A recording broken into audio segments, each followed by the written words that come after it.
It's time for our annual summer sale, and that means everything on Proko.com is 15% off. It's gotta be 20% off for the future. It's fucked. Okay, I guess it's 20% off then. Make it last for a month. Okay, until July 5th, get 20% off our courses on drawing, painting, sculpting, anatomy, concepting, comics, and a bunch of other stuff. You can double up on discounts by bundling multiple courses and use discount code SUMMERSALE. That's Proko.com and use code SUMMERSALE. Oh, it worked! The future is safe. Proko.com, code SUMMERSALE. Hello, everybody. Welcome to a live stream. Today, I'm here with Josh Black, who you guys might know from his brand new course here on Proko.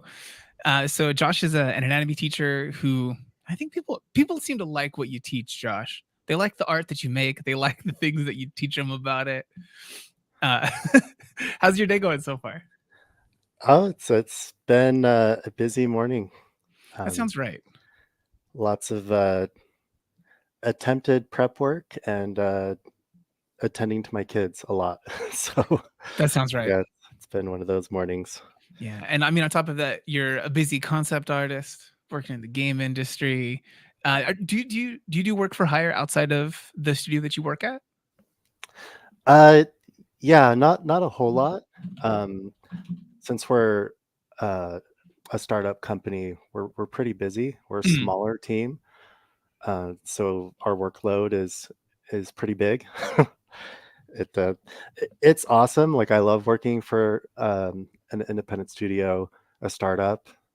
You get to wear multiple hats. Mm-hmm. But it's definitely more work. Yeah, that's fair.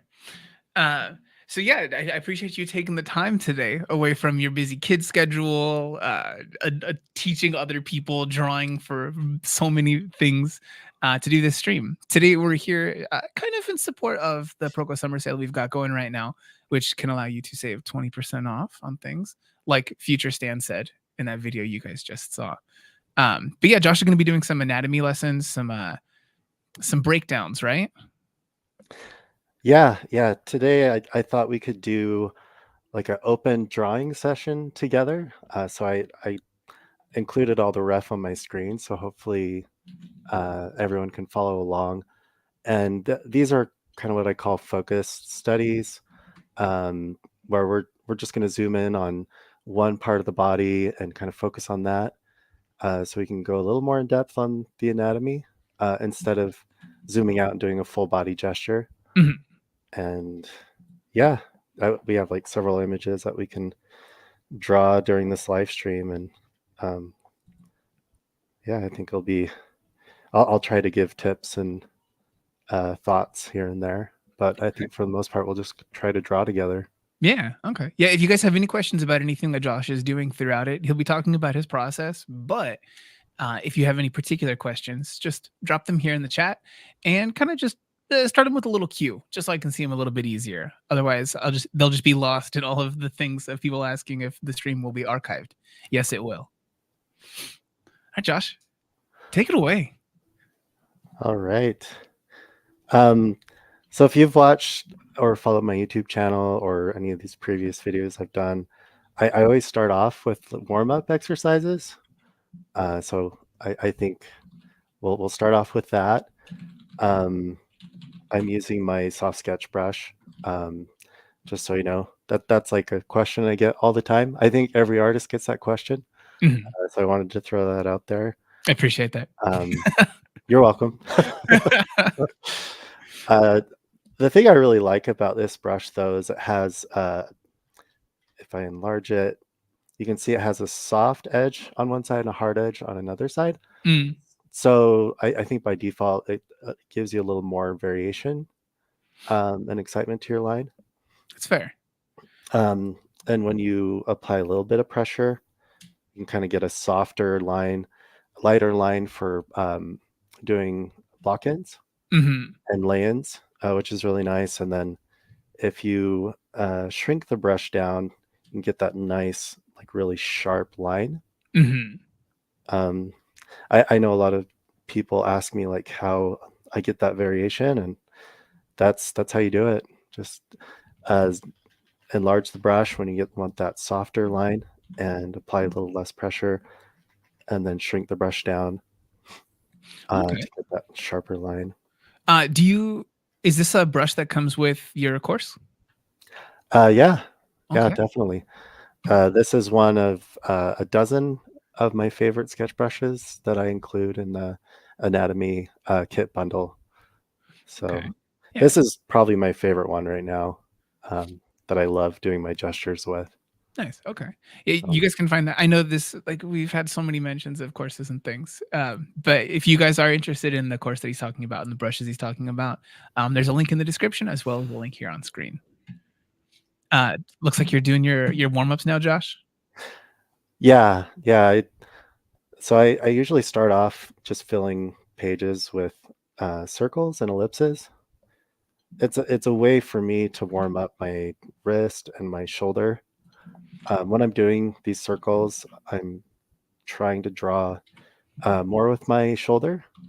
If you watch the screen of me, you can kind of, well, I have a black shirt on, so it's probably hard to see. But I'm rotating my shoulder to get these more controlled ellipses and circles. Mhm. I'm gonna give you like a full screen here. Let me see. I'll solo you. Look at that Oh shoulder yes, here movement. I'll do a big one. There we go. You can see all that Nice. Nice. exciting shoulder movement. That's how you do it. Okay. Um, so yeah, I do a series of those, and then I'll focus a little more on ellipses, kind of break those up like little pizzas in perspective. Um, and I usually do these fairly quick. In a lot of my posts, you'll kind of see these little warm up shapes, filling up some of the empty space. I'm constantly doing these just to kind of keep my hand-eye coordination and my wrist and shoulder warm. So I think it's a really good exercise. And then when I do some of those ellipses, I'll do some basic primitive, more three-dimensional shapes like Mhm. cylinders. I'll do some cones. And when I'm doing these, I'm trying to draw through the form. Mhm. Uh, so it's okay if you have, the underlying lines showing up. Let's see. And I'm curious here. I'm gonna ask you guys here in the chat. I'm gonna do a poll to find out some truths about you guys. I'm curious if you guys do your warm-ups before you draw. Because I think a lot of people forget to do this. yeah, it would be disastrous for me if I just dove right in. Hmm. Um, so I think this is a really good thing to remind yourself to do before you draw anything, Hmm. whether it's concept art or figure drawing or illustration or whatever it is. It's Yeah. nice to. There's a thing. I remember. So people they'll post their Procreate time lapses, and I noticed that there are a few people who actually do their warm-ups, and you'll see that in the drawing time lapse.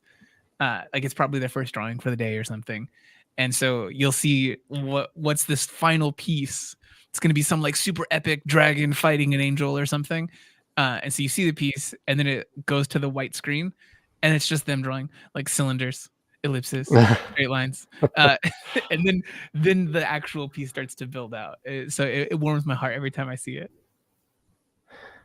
Yeah, I mean they're like the fundamental shapes that you can kind of reduce any image down into or object, and so I think it's always. I know for a lot of students, when they hear this, they're probably like, "Oh, not cubes, not cylinders, not cones, please." Like I know this already, but it's one of those things that is always going to be helpful. I think regardless of how far along you are with your academic studies and with your career, I think it's always helpful. Yeah, absolutely. I guess there are a couple questions that can fit kind of here early on. So we had a person asking, are your brushes for all platforms? I think they can be used on Procreate. I'm not sure. I don't use Procreate.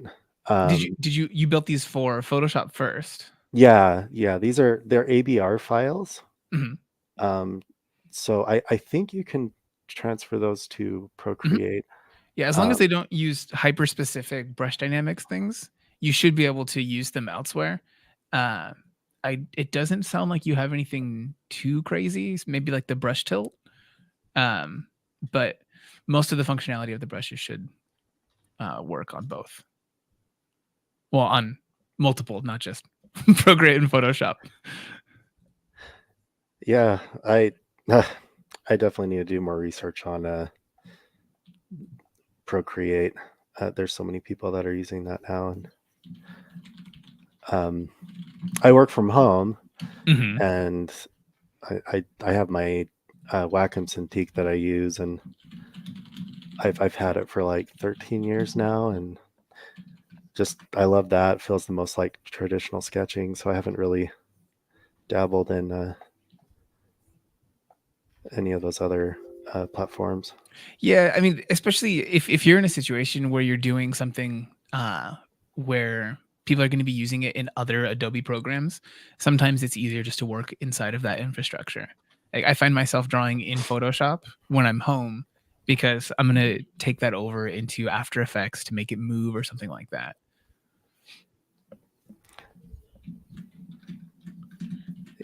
So we did get a confirmation here in the chat from Susan. I'm going to say your last name is Naus. Susan saying that they can. I'm taking the course and using Procreate and his brushes. And they also say also on Affinity. So thank you, Susan. Oh, awesome. Yeah, thank you. Now I can, with confidence, answer that question. That's awesome. Yeah, if anyone does have any weird things that come up, let us know on the course page. We want to know. So just to, I'm going to close this poll from earlier. Thank you all for answering in it. We got 52% yes for the people actually doing their warm-ups. Whether that's indicative of the full Proko audience or just the people who want to tune in to a Josh Hunter Black stream, I don't know. But at least the people who are here and want to see you drawing live and ask you questions, they do warm-ups. That's All of the awesome. good ones. That is great to hear. Josh, Yeah. are your brushes available separate from your course? I also have them on Gumroad with broken up smaller tutorials. But they're usually there's like 4 or 5 on most of those smaller tutorials. But with the Proko one, that comes with all the brushes. I got you. So on your Gumroad store, can they buy the brushes by themselves? Not yet. Okay. I do want to create that option. Okay. So yeah, guys, if you guys want that, just spam it on Josh's social posts. Give him likes and then retweets and stuff, and say this man needs to publish his brushes by themselves. Just bully him into it, okay? It works every time. Okay, so we do have some more questions. Do you want to start in on some questions, or are you in a place where you think that you want to keep doing some warm-ups? We can do both. I guess I'll quickly describe what I'm doing here. This is like another exercise that I think is helpful for like helping you to conceptualize your 2D space that you're drawing on as a 3-dimensional space. To help you think 3-dimensionally, just like drawing spheres and then connecting them with cylinders, and then trying to have them like overlap each other. It's a good opportunity to practice doing these like T lines, to create a strong sense of overlap and dimension. So this is just an exercise I kind of came up with recently that I like. So yeah, I can have them grow towards the viewer and then have them recede back in space. And I think it's a helpful one for that. Agreed. But other than that, I think we're ready to dive into these anatomy studies. So Okay. So here in the chat, a little bit of everything is asking, what's the agenda for today? We just did warm-ups. We talked about a sale that's going on. Josh talked about where you can and cannot find his brushes. And now he's going to do some, what was the exact wording that you said for this one? Focus studies? Anatomy studies. Yeah. We're using reference from the procotimer.com.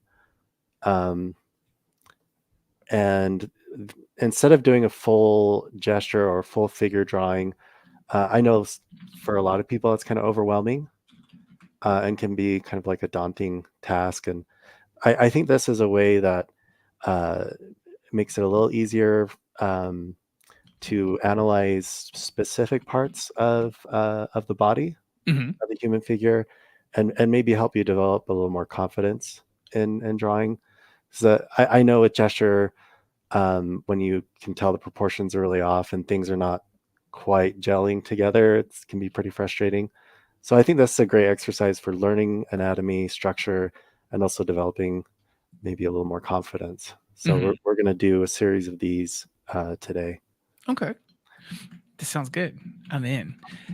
Feel free to start in, and if there's any sort of the kind of space to ask questions, let me know, or I'll just jump in with them. Sounds great. So yeah, we're going to start on this male torso here. And you can see, I usually like to start with blocking out the head. The head's cropped off. So the second thing I do is I kind of block out the gesture of the neck, usually those sternocleidomastoid muscles, and show how they feed into the pit of the neck, which is that space in between the clavicles. And yeah, after that, I like to block in a rough gesture of the clavicles. And then from there, I can kind of pull a nice C curve to show kind of the overall gesture of this torso. And I also like doing these kind of half ellipses or wrapping lines around kind of the nipple line, and then also down at the hips to kind of show me roughly the perspective of the torso and the pelvis. And then from there, I can just block in kind of the overall mass of the rib cage and just do a rough like sphere for the pelvis. And then I can kind of go in and start breaking things up a bit more.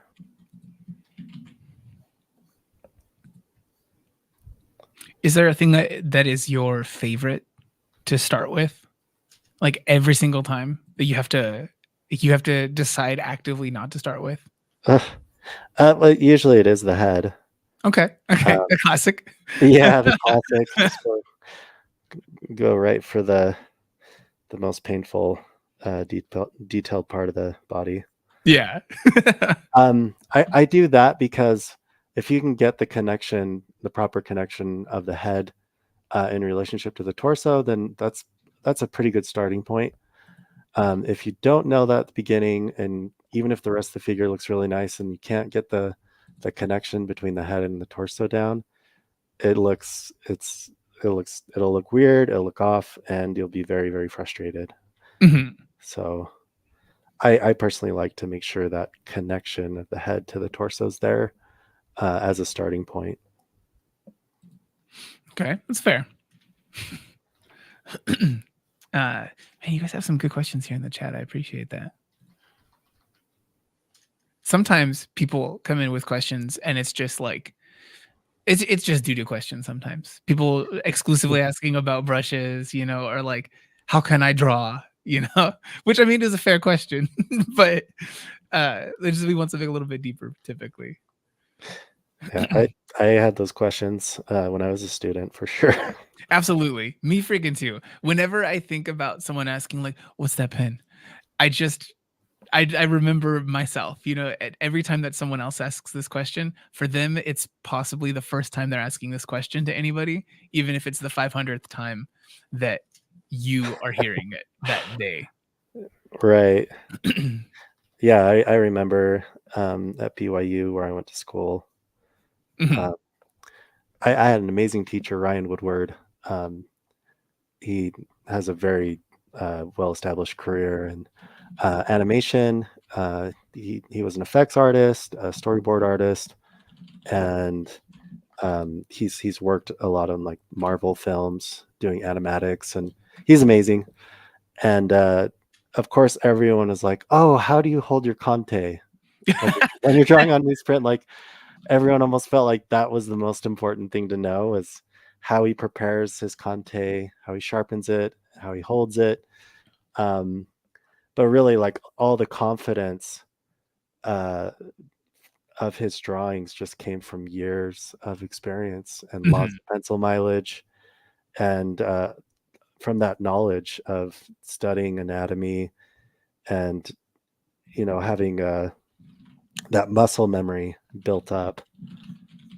But of course, yeah, when you're starting, you're just like, oh, if I could just hold the tool right, or if I just had the right brush, that can be part of it down the road. But initially, the most important thing is really just getting that pencil mileage. Mhm. Absolutely. Yeah, I think it can be daunting to think that you have to have experience to really gain experience and gain skill, but sometimes that's just what it takes. So many things we take for granted are things that we gained the experience of before we were really cognizant of the thing that we were doing and practicing. We basically get like life Mr. Miyagi'd into walking, speaking, and so many other things. So it's an interesting one to then later in life choose to do something new for the first time. Um, are you okay with me asking you some questions now? Oh, of course. Okay, awesome. All right, so I think there was one here that I wanted to start with. Um, so a person was asking, what skill level would you recommend your anatomy class to? What fundamentals should we have under our belt before attempting to begin your course? Um, that's a good question. Every person's going to be different in that Mhm, regard. So, some people can just dive right in and tackle more, complicated subjects. Others are probably going to be better off starting with like the basics, like just understanding how to draw, again, spheres, mhm, cylinders, boxes, uh, just basic objects, like drawing an apple or drawing things that are a lot less intimidating than the human figure, and maybe developing some confidence that way mhm. before you start tackling something as complicated as the human figure. Yeah, that's fair. Um, but I think once you get past that point, this is definitely, I think, helpful for a lot of beginner artists, intermediate, and perhaps advanced too. Okay, that's fair. That's good to know. Someone here in the chat asked if this is recorded. We're answering the questions that are in the chat. I don't know. I would love to have known these well in advance and have knocked that out. I'm not This saying is it's a bad question. I this is like the idea. live. That's how good you sound, Josh. You sound like this is recorded and practiced and rehearsed. He edited out my hand and wrist shaking and trembling. Uh, I think that there are a couple people who are asking about. I think maybe like the frame rate of your screen capture. I think it's coming off a little bit lower to them. Oh Um, no. yeah, it might just be a product of it also being kind of zoomed out, so they're not seeing like smaller additions. But if we do want to try to like remove the screen capture and then restart it, maybe it'll do something. So stop sharing screen and then share Yeah, again. yeah. In the meantime, um, I appreciate you guys having these questions. If you guys can remember to put a Q at the beginning of the question, it'll just help me see it a little bit better. I know there are a couple people who have had good questions that I kind of had to hunt for a little bit. Is that any better? Let me bring it back up. Zoom in a little bit and then do some strokes. Oh, this seems great. Fantastic. Yeah. It's buttery smooth. So crisp. So clean. Thank you. Okay. All right. Let's see about some other ones. Oh, actually, I was curious. So for you, as a person who I believe would have at some point taken an anatomy course, was there any particular anatomy thing that helped you most before becoming the teacher yourself? It's really a combination of a lot of things. Mhm. I can't say it's any one thing in particular. Uh, I I actually started off as a ceramicist, Oh, okay. a potter. Um, I love working with clay, and I was actually going to school with the idea that I'd become a teacher at a university, and then I would continue selling my pottery at galleries, and which I did for a little bit. But then my twin brother, I am a twin. There's another me out there. Mhm. He's also an artist. This is a Josh Hunter White? Yeah, yes. Actually, it's Jake. Oh, okay. At least it's a J though. That's good. Yeah. I don't even know. There's like a Disney show where there's a set of brothers. It's Jake and Josh. Wait, I- this is Drake and Josh? Or is it Drake and Josh? Yeah, this is Nickelodeon. They're adopted. Oh, well, Yeah. shoot. Or no, Obviously, not I haven't adopted. watched it. Yeah. No, they were like half brothers. Their parents got together. Yeah. Oh, okay. Yeah. I did have cable, and so I tried to internalize all the knowledge about things about the TV shows so I could still talk about it when I did get to with people. Oh man. Yeah, I grew up with cable, and I didn't know. Oh, that's okay. It's not a bad thing. I You spent thought your it was time Jake honing and the Josh. blade that is your pencil. But yeah, it was Jake that actually introduced me to the animation program at BYU, Nice. and he was actually in the process of applying to the program there, and he had to take a bunch of figure drawing classes, and so I would occasionally just join him in his figure drawing classes, even though I wasn't officially signed up for the class. And just doing that, I was like, oh my gosh, I love this. This is so much fun, and like I really enjoy drawing with a group of people. Mhm. And I think that's where it kind of all started for me, with drawing, with figure drawing. And so I took a lot of figure drawing classes, and then I found myself sitting in classes that I wasn't even signed up for, Mhm. just to get extra time in. And then I drew a lot in my sketchbook. That was one of the requirements for getting into the animation program, is you had to fill out a lot of sketchbooks. Mhm. And all of those things like really helped me build a good foundation uh, of drawing. And then I started buying books on figure drawing, like Walt Reed's book, The Mhm. Figure, Bridgman's books, Loomis, um, Michael Hampton, Mike Mhm. Matesi, the kind of the standards books that are out there. And I studied those. I would do pages of copies of my sketchbook. Those were all things that helped me kind of get a good start and foundation. So anyone who's wondering, where to start, I would say start with those things. Okay. Yeah, absolutely. Did you ever I mean, maybe this is just a me question because, I'm here at Proko. I work at Proko. Did you do any of the Proko anatomy lessons? Oh yeah, yeah. I loved watching the Proko YouTube videos, Mhm. and I learned a lot from that too. Okay. Uh, Don't get me wrong, I'm not trying to force you to say I love Proko because I'm on Proko. I oh was just no, curious no, if it was that's something just that me. you had followed. Yeah, that's 100% genuine. Yeah, I definitely learned a lot with Skelly, and yeah, seeing those like 3D breakdowns was awesome. Mhm. Yeah, Um, Skelly's the big teacher here. Stan, he's whatever. Skelly's the oh, real useful and one there. Stan. Yeah, I Yeah. forgot No, to. last on the list. I agree. Okay. So yeah, let's see. There are a couple other questions. We'll do just like I think one more before maybe we get back into what you're really doing here. Because we're so close to warm-ups, one person had asked, I don't feel any different with or without warm-ups. Am I doing it wrong? What do you think? Um, I can sympathize with that sentiment. There are some days where I have that same feeling, but um, really just depends on on the day. But I still think it's good. Uh, at the very least, it does help warm up your wrist Mm-hmm. and your hand-eye coordination. You know, it doesn't mean that suddenly like you're gonna have more knowledge of the figure like that. That's why you're uh, going to do the gesture drawings and the anatomy studies.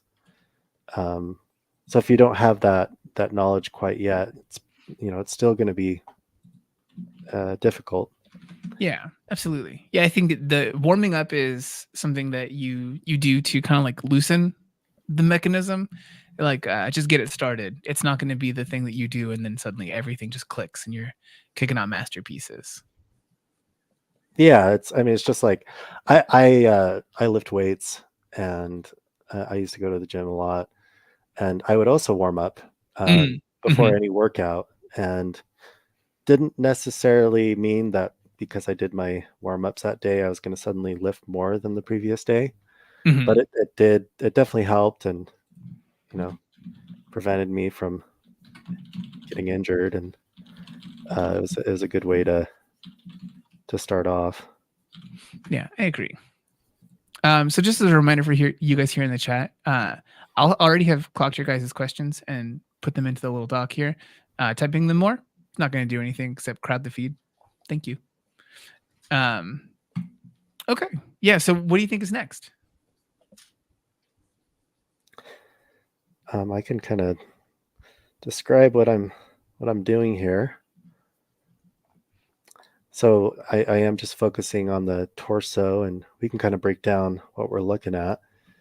This soft line, I'm gonna switch over to a red line so I can kind of highlight Mm, different landmarks that I'm establishing. This here is the thoracic arch, and that's kind of the base of the rib cage. You can definitely see it a lot better when the torso is when the person's leaning back and the torso is stretched, especially the base of the ribs will kind of poke out here. So the thoracic arch, and this is something that you definitely want to include in your gestures and your studies. Getting that body line, that C curve, kind of showing you the gesture, overall gesture of the torso. That is very helpful. And here we have the pit of the neck. This is that neck muscle, the sternocleidomastoid I was talking about earlier. Here we have the pectoralis major muscles. And I think that's a good thing to do with these exercises too. Like maybe after you draw like a gesture or figure drawing of that part of the body, uh, if you're drawing digitally, especially, you can just create another layer, switch over to like a red or a different color brush, and then try to see if you can identify the muscles that you're looking at. mhm. So here we have those serratus muscles that interlock with the um, thoracic portion of the external oblique. And notice those kind of curve towards the nipple there. And it's kind of parallel to that thoracic arch, more or less. So that's kind of a good guide for finding those. It's almost like interlocking. You can see it looks like interlocking fingers. Mm-hmm. So we can label that real quick. So I talk about this all the time.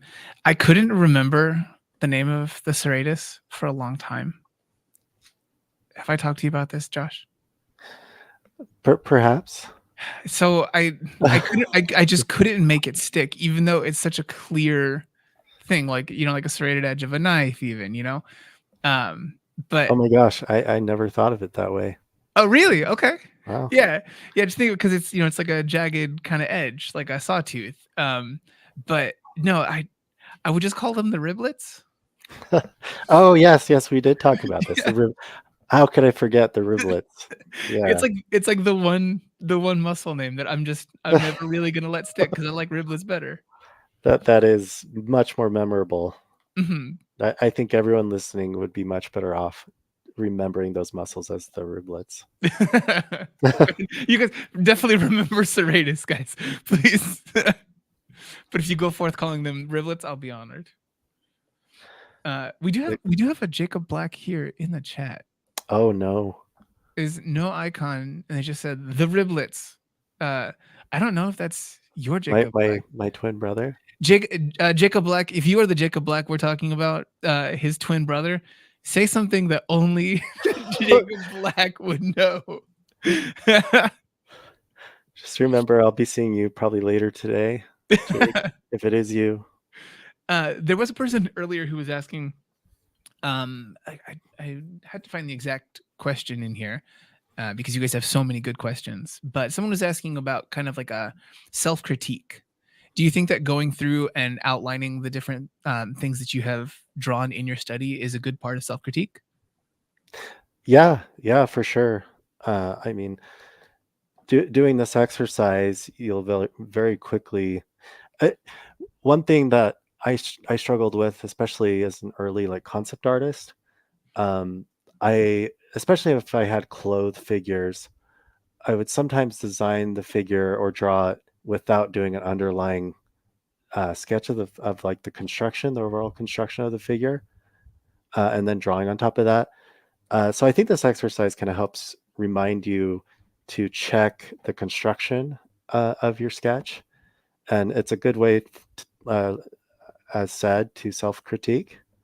Because with this different color, you can go in and be like, oh, okay, so here's the basic. Well, hold on, I'm gonna pull that down. Here's the rib cage here, and then I cut in that the thoracic arch. I have that midline, and then those like shoulder sockets would more or less kind of be in alignment together. Mm-hmm. And so you can kind of check the alignment of those joints that you otherwise. I mean, you can't see it in the sketch, but if you're drawing through like this afterwards, you can check to see if those alignments are correct. Mm-hmm. So yeah, I think this is definitely a great exercise to do for self-critique. Okay. So just a little update on Jacob Black. He says, Josh gave me the Harry Potter looking scar on my forehead. Oh my gosh, yes. That's my brother. I did. It's true. I guess I'm Voldemort. Perfect. Yeah, he'll never let that go. I mean, you did wound his body, apparently. So that's fair. Yeah, and his overall like mental health, I think. So It's giving me an edge over him. Yeah, indeed, it's true. And when the only problem here is that he like has a look into your mind because of the scar, right? he knows you. That's right. I mean, that's kind of true. McCool in chat. No, I'm not Stan. I'm Steven. Stan's busy. We had some problems with Skelly this morning. Skelly got real uppity. I don't know if you guys remember, but Skelly was in this Netflix series a little while ago. And ever since then, he's just been the worst. He's such a diva now. Man. Okay. We do have some more questions in here. if you don't have any other landmarks to point out. Just a couple real quick. Hit them. Yeah, I wanted to highlight here we have the external oblique that sits on top of the ACES, and that's, the love handles. And It's good. Yeah. The So riblets sit above the love handles. yes. There's a little bit of space in between the riblets and the love handles, but two things that we're very fond of. And then I'm trying to accentuate the overlapping forms here. So here there's a nice overlapping form of the rib cage, kind of overlapping. I think what we're looking at there, that would be the erector spinae muscles, but the lower back muscles. But by accentuating that overlap there, that's a great way to show depth in your sketch. You always want to look for those opportunities to show overlap, because that's what's going to help create depth and create a lot more interest in your drawings. Yeah, agreed. I think it's a common one for people not to think of. It's something that lends realism. Yeah, for sure. And that's actually probably another good exercise to do if you go back in with a different color is, okay, what muscle is overlapping what? And try to accentuate, like test yourself. Okay, do I know that this arm is overlapping the shoulder? Yes, I do. Okay, I'm going to accentuate that. Do I know that the shoulder muscle here is overlapping that latissimus dorsi muscle? And also here, I think we're getting the teres major muscle. It attaches onto the scapula and then it wraps around back onto the front medial side of the humerus. That's one of those mystery muscles that I think a lot of people get very confused. I did. I got confused. I didn't know. I'm like, oh wait, I thought the lats were kind of this, more solid shape, but then you see this like little break. And that's that teres major muscle. And down here, so below the obliques, you have the ACES, which is the anterior portion of the iliac crest of the pelvis. And attached to the iliac crest, we have the gluteus medius muscles. And then we can see the TFL, the tensor fascia lata. And here there's a very obvious protrusion of the great trochanter. So that's another very helpful landmark to establish. And then here's another really good overlapping line. Here in the reference, you can't quite see it very well, but that vastus externus muscle of the quads overlaps the hamstrings. So there's another opportunity to get some overlap. You can accentuate that. Yeah, absolutely. Take every chance that you guys can get on that one. Yes. Hopefully this is helpful to see. I think so. This breakdown. I think hopefully it's something that people like that they catch the small bits, even if they don't necessarily have all the anatomy knowledge to really like clock all of the different parts that you're talking about. Remembering to look for the overlaps and everything will stick. I did put out a poll and I asked, how confident are you in your anatomy knowledge? In the top place, we got people saying they feel okay. And in second place, I know nothing at 37%. And last place was 7% for confident. So it sounds like maybe you guys could use a course from Josh Hunter Black. Josh has a new anatomy course that you can find at proko.com/Josh Black. It's currently 20% off with code Summer Sale. If you guys didn't see the ad at the beginning, Right now, there's a summer sale going on. That means you guys can get this course of Josh's, or you can get the Proko anatomy course with Stan Prokopenko, or maybe even Stephen Michael Hampton's way of breaking down the body. There's so many different courses that you guys can save money on right now. Money's hard, but it doesn't have to be. Let us help you save some. Proko.com. So let's see. Would you like to take a couple questions? Yeah, for sure. All right. So we definitely have a bunch of courses. Oh, PieBite in the chat with the eternal response to when we have a sale. Don't worry, it's not a bad thing that you're saying here. They said, I need a 100% summer sale. That's the YouTube channel where you are right now. If you want to learn how to draw, paint, do anything art-wise besides sculpting, because we have a separate channel for that, you're in the right place. Just subscribe here, and we post free lessons from a bunch of the courses, whether that's Josh's or anybody else's. Just subscribe here.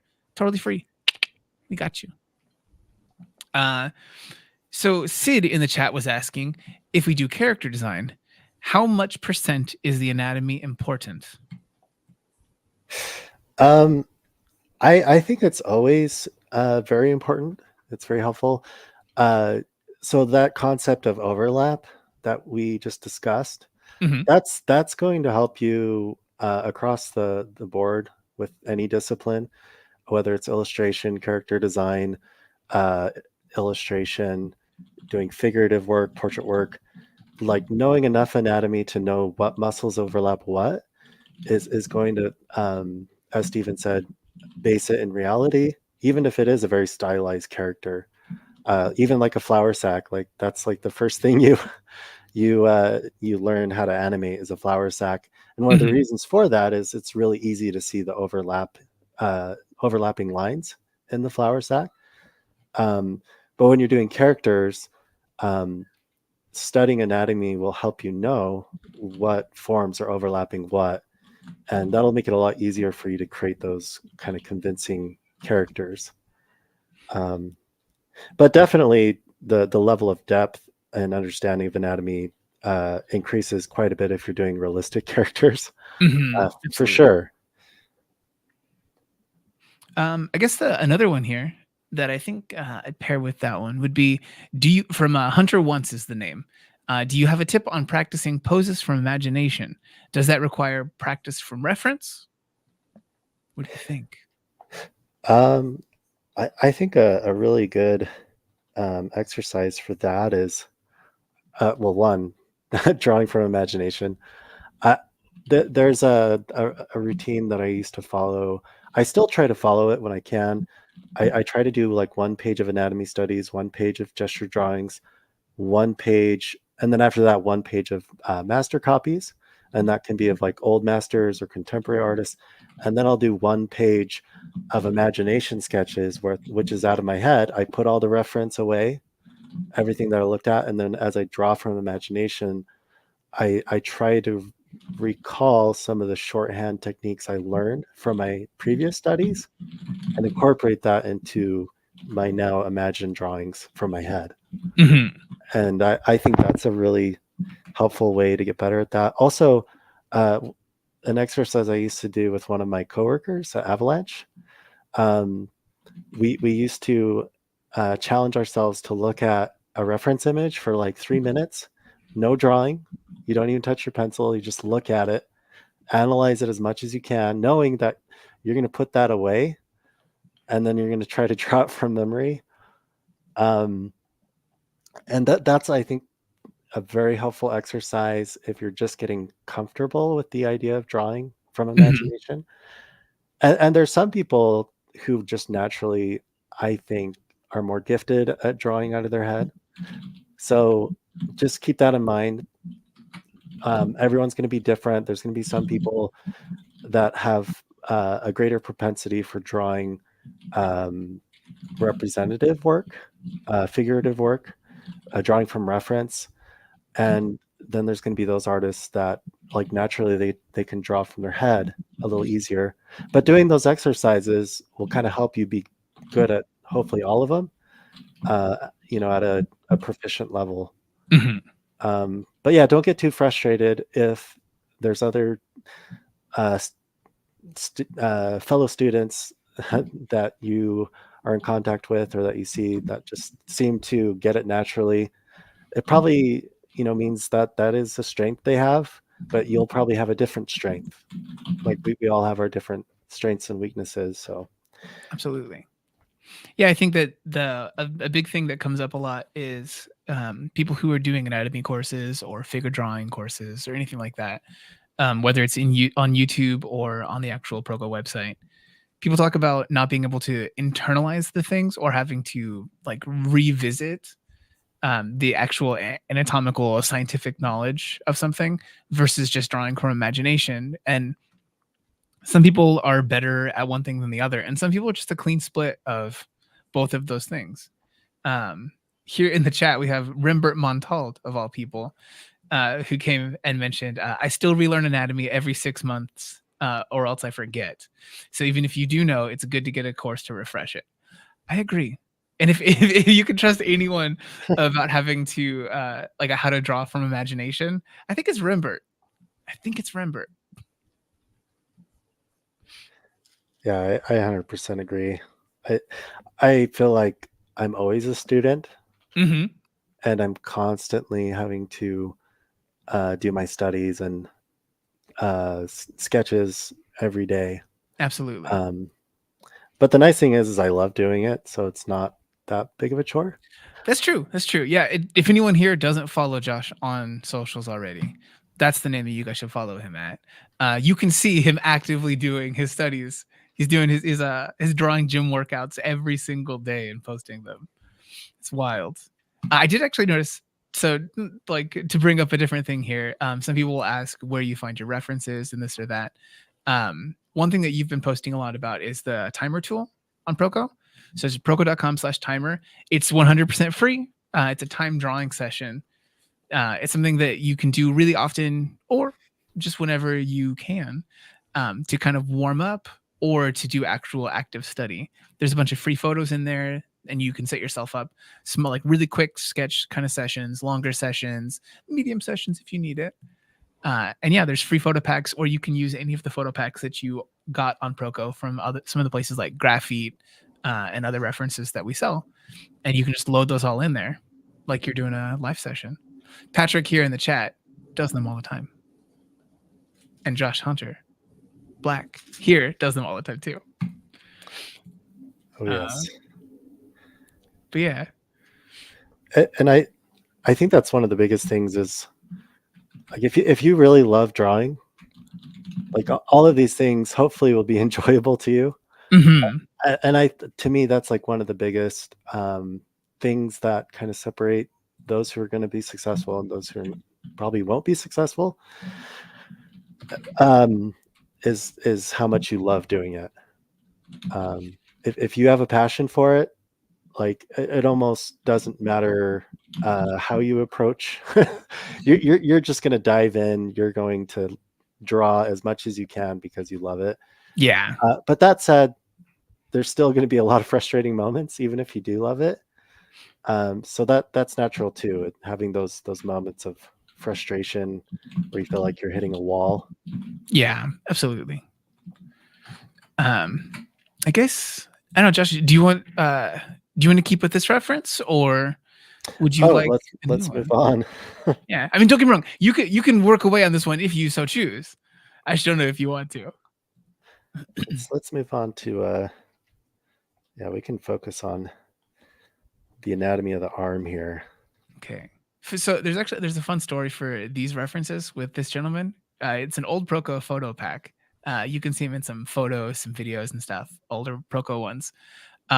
We still have the weights that the guy used to pump before the photos and videos to get him like more vascular, more like actually like active muscles.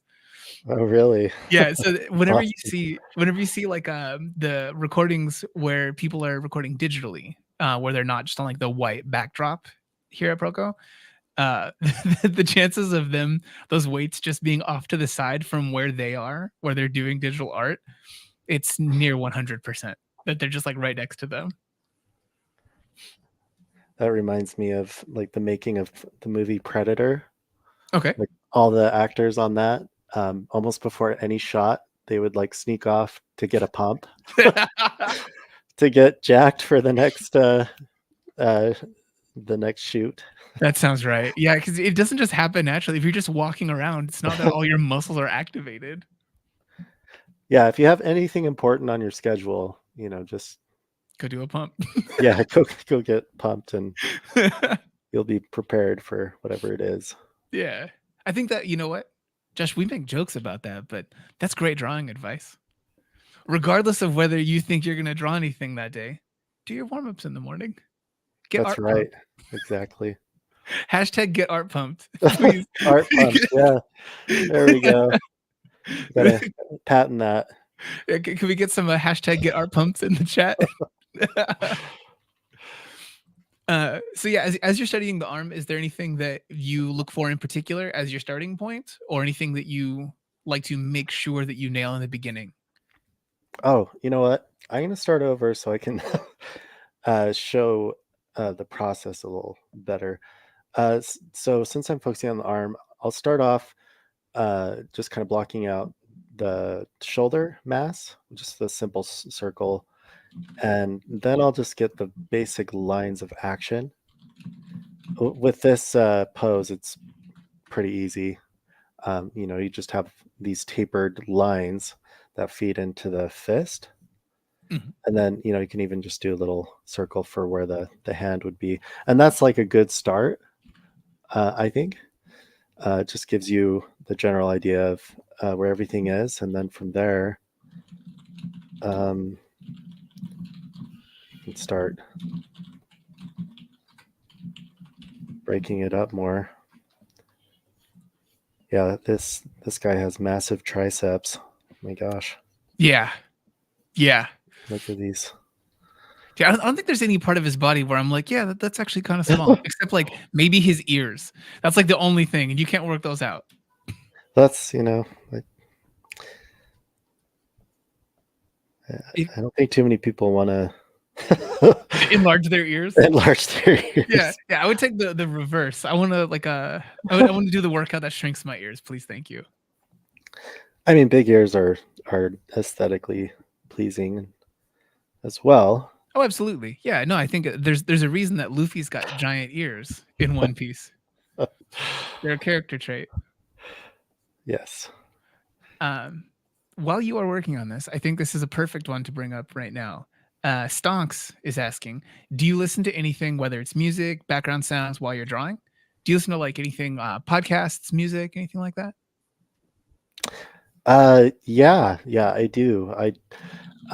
Depending on what I'm working on, when I'm doing my studies, for sure, I'll listen to music. I think this is common for a lot of artists, but I love soundtrack music, and like I really enjoy Hans Zimmer as a composer, and of course John Williams and James Horner, kind of the classics.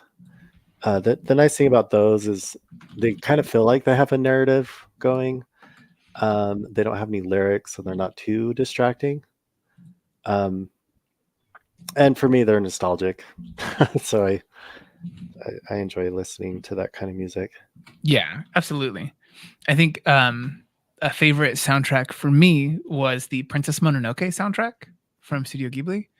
And then I know for Stan, the two that he does really often are the more recent Tron soundtrack from Daft Punk and Oh yeah, Interstellar.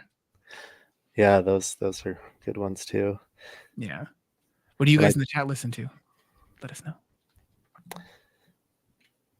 When I taught gesture drawing at BYU, we would listen to the soundtrack to Tron. It's a good one. It's good stuff. Yeah, and even like they put out the other edition later, that's like even longer. Things intense. So what are you hitting in this drawing now? So right now I'm kind of fleshing out where the areas of overlap are. So with the arm extended here, the bicep is stretched. So this is more of a straight line, and then we can see on the outside or lateral part of the arm where the tricep is, that's forming a little more of a curved line. And then here we have the elbow peeking out, overlapping the flexors on this side. Again, kind of have this straight or curve here for the flexors. And then here there's that nice straight created by that bony landmark of the elbow and the humerus. And then over here we have the mass of the ridge muscles. And those overlap. You can see that there's that obvious overlap overlapping the biceps. And here we have the triceps right there. Again, he's got jacked tricep muscles. So that's kind of the focus right now, is getting those overlaps in. Mm-hmm. And here we have the ulna, that bony landmark on the wrist. That's the ulna. And then we have it slopes down into the metacarpals of the hand. That's another nice thing to call out, is there's usually kind of that transitional slope from the wrist down into the main mass of the hand, of the metacarpals. Then I can block in a nice gesture line for the knuckles, establish the knuckle line. And from there I can kind of grow out the fingers, gesture and block in of the fingers. Mm-hmm.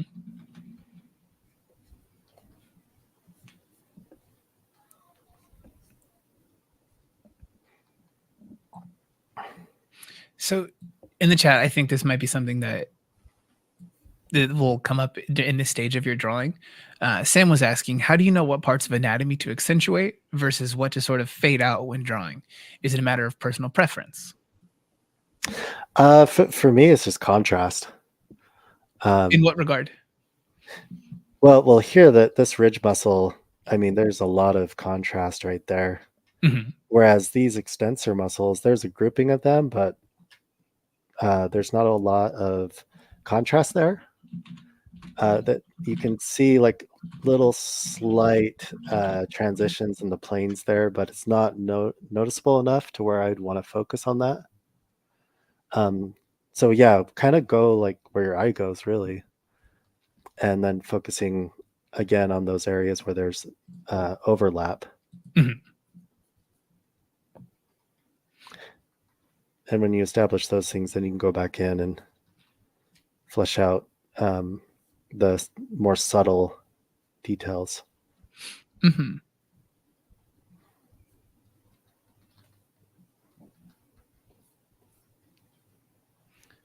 If a person didn't nail those in the beginning, Jason Ellis was asking, how do you self-adjust the changes that you need to make when a drawing just doesn't come together?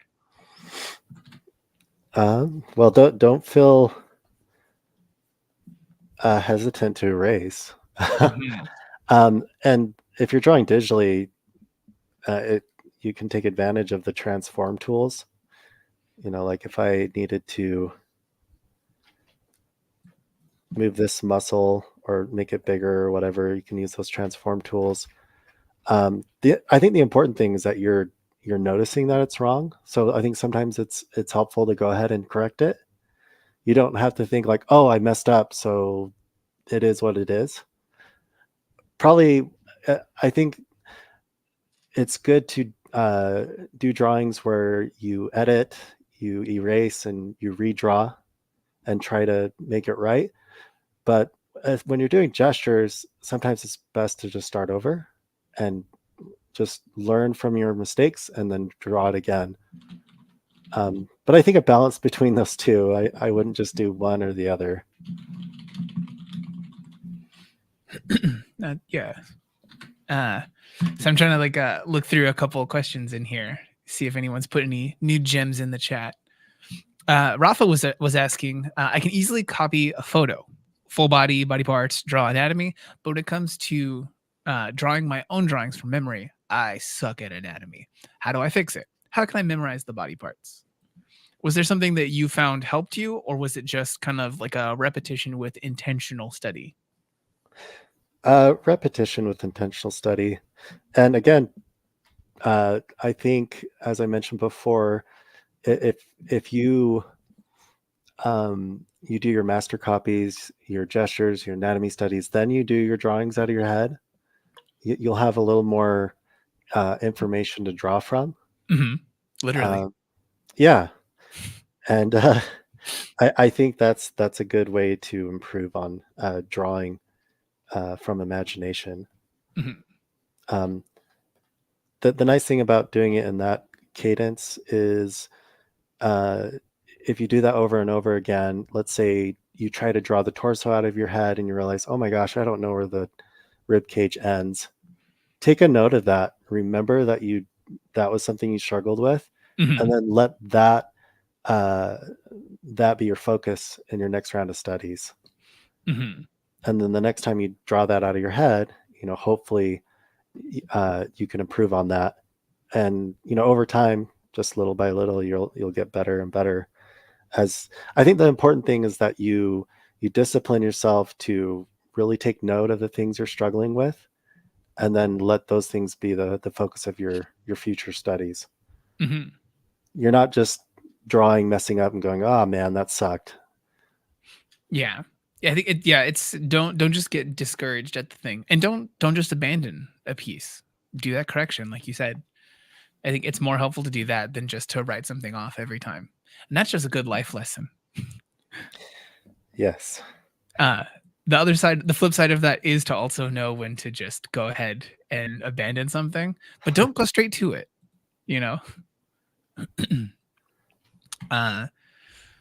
Let's see. There was a person in here asking, I don't think I have the name written down. They were asking, would your anatomy classes help them with anatomy in animation? I think that seems like a hard yes, just anatomy knowledge in general. But Josh, do you have any particular feelings about this one? Yeah, definitely. As I said before, understanding the anatomy well enough to know what forms overlap what, that's going to help you a ton in animation, because a lot of animation, mentioning the flour sack again, the way you create depth and you kind of base that flour sack in realism is knowing what areas overlap what. And then if you're moving on to figures with muscles, knowing what forms overlap what, it's definitely going to inform and improve your animation. Absolutely. And it's also the study of making things look weighted. Figure drawing is really helpful, especially gesture, when you're trying to learn how to create a figure that looks weighted and planted. Because you'll know right away if it's not. It'll look off. It'll look floaty. So just that exercise of doing a lot of gesture drawing, so you can hopefully improve your figures to make them feel grounded. That's going to help you so much in your animation. Absolutely. Yeah, I think that's one of those things that you can tell when someone really studied their actual real life, kind of like doing real life studies, as opposed to someone who's just making something that feels good in a cartoon sense. Something that feels good in a cartoon sense and something that's realistic, they can feed into each other. But I think you'll be a stronger animator if you start from realism and then kind of exaggerate and change things from there. Yeah, I know the Walt Disney, I think he helped train the 9 Old Men, the original animators. They were exceptional in a lot of ways already, but to really help them, I think especially with Snow White, they brought in Yeah, they brought in real actors and people and animals Hmm. for them to draw from and to study from, and that definitely like upgraded and enhanced their performance with animation. Absolutely. Yeah, I don't know if Rembert is still here in the chat, but there's a video that we put out recently that had Rembert talking about some things that were in his sketchbook, and one of the things that he was noticing, or specifically calling out in his sketchbook, were the differences between drawing from just life drawing, like people in the wild and like bus stops and train stations, drawing from imagination, and drawing from a person who's just posed for a longer like figure study drawing session. Each of those things have their own benefits, and there are different things that you learn from each of them. He cited catching someone who had their feet posed in a certain way while they were sitting, that it's not something that you would necessarily assume that a person would do if you didn't observe it in real life. And a person who's posing in a drawing session, they choose a pose that might not have those same markers. Those things all inform your drawing from imagination, and it's important to get all of those stored in your visual reference bank. So yeah, where do you go now from this one? Do you decide to do any sort of shading in this, or do you kind of let So that's I think that's been kind of my problem here, is I'm like wondering if I should just move on to the next one because it's more gestural, or if I should go ahead and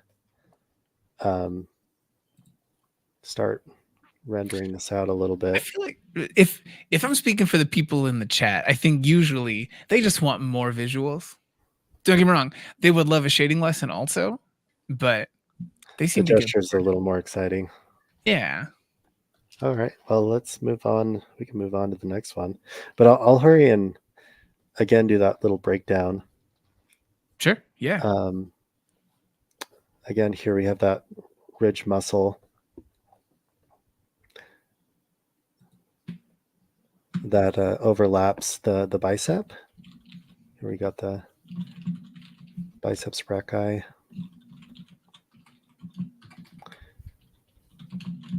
And here we have the medial and anterior deltoids. And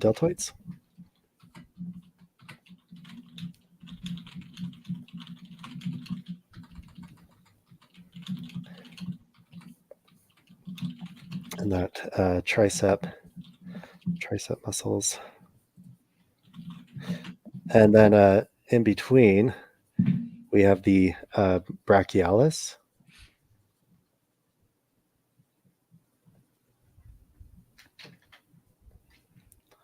It's that supporting muscle underlying the biceps.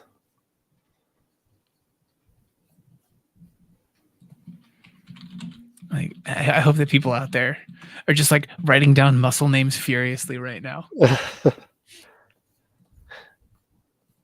And then here we can see the extensor digitorum. It's kind of one of the major extensor muscles that feeds into a big tendon that splays out into all the fingers.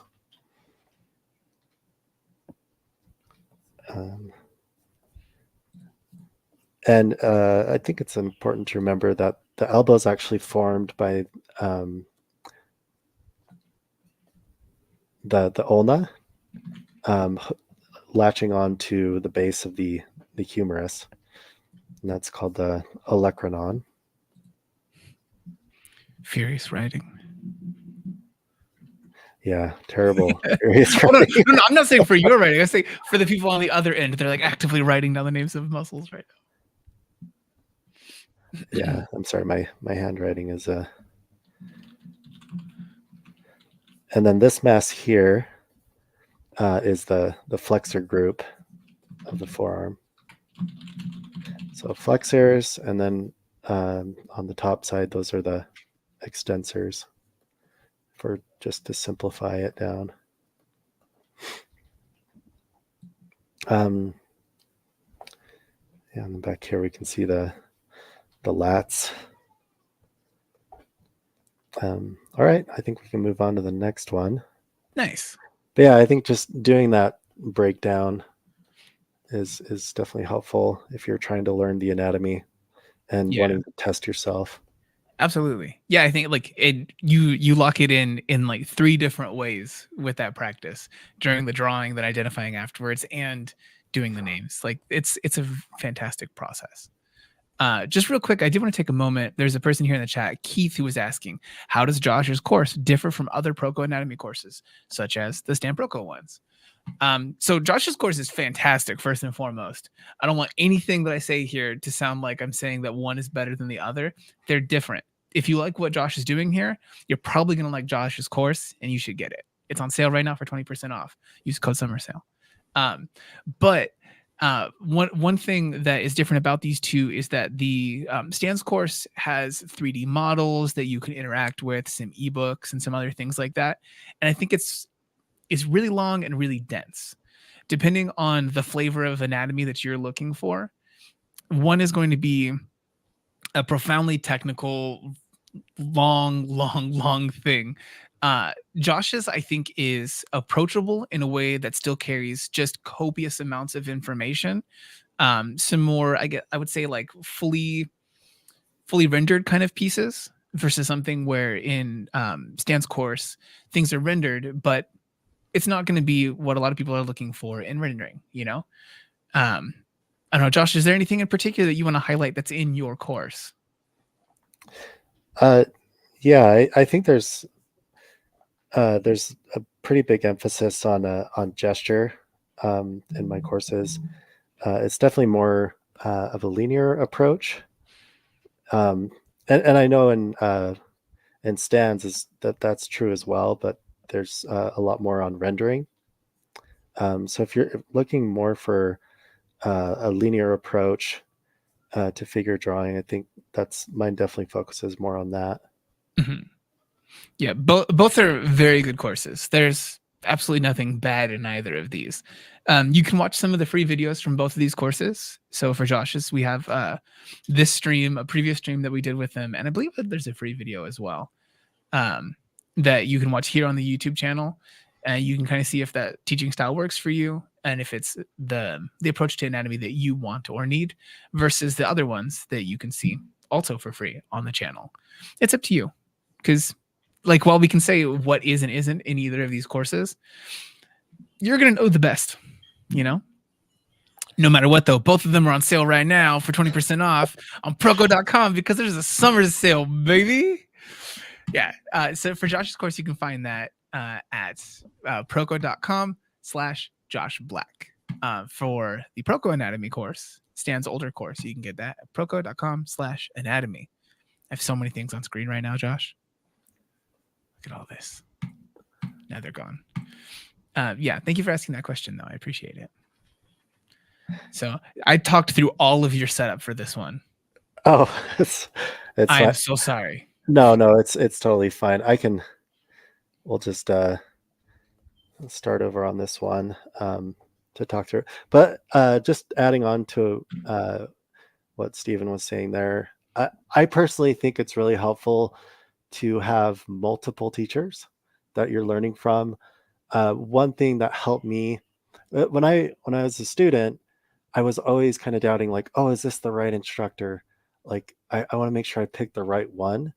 But actually that I think was kind of a hindrance because I found that the more artists I learned from, it made it easier for me to realize what was important to internalize in my head. Because if I studied from Loomis and Bridgman and Walt Reed and all these different artists and realized, hey, they're all covering these different, all of these same things, but in different ways, like, oh, then that means those things are important for me to remember. And so therefore it's easier for me to remember it and really put stock into those principles that they're teaching and realize that they're universal. And I think that's one of the benefits of learning from various artists and not just one. Absolutely.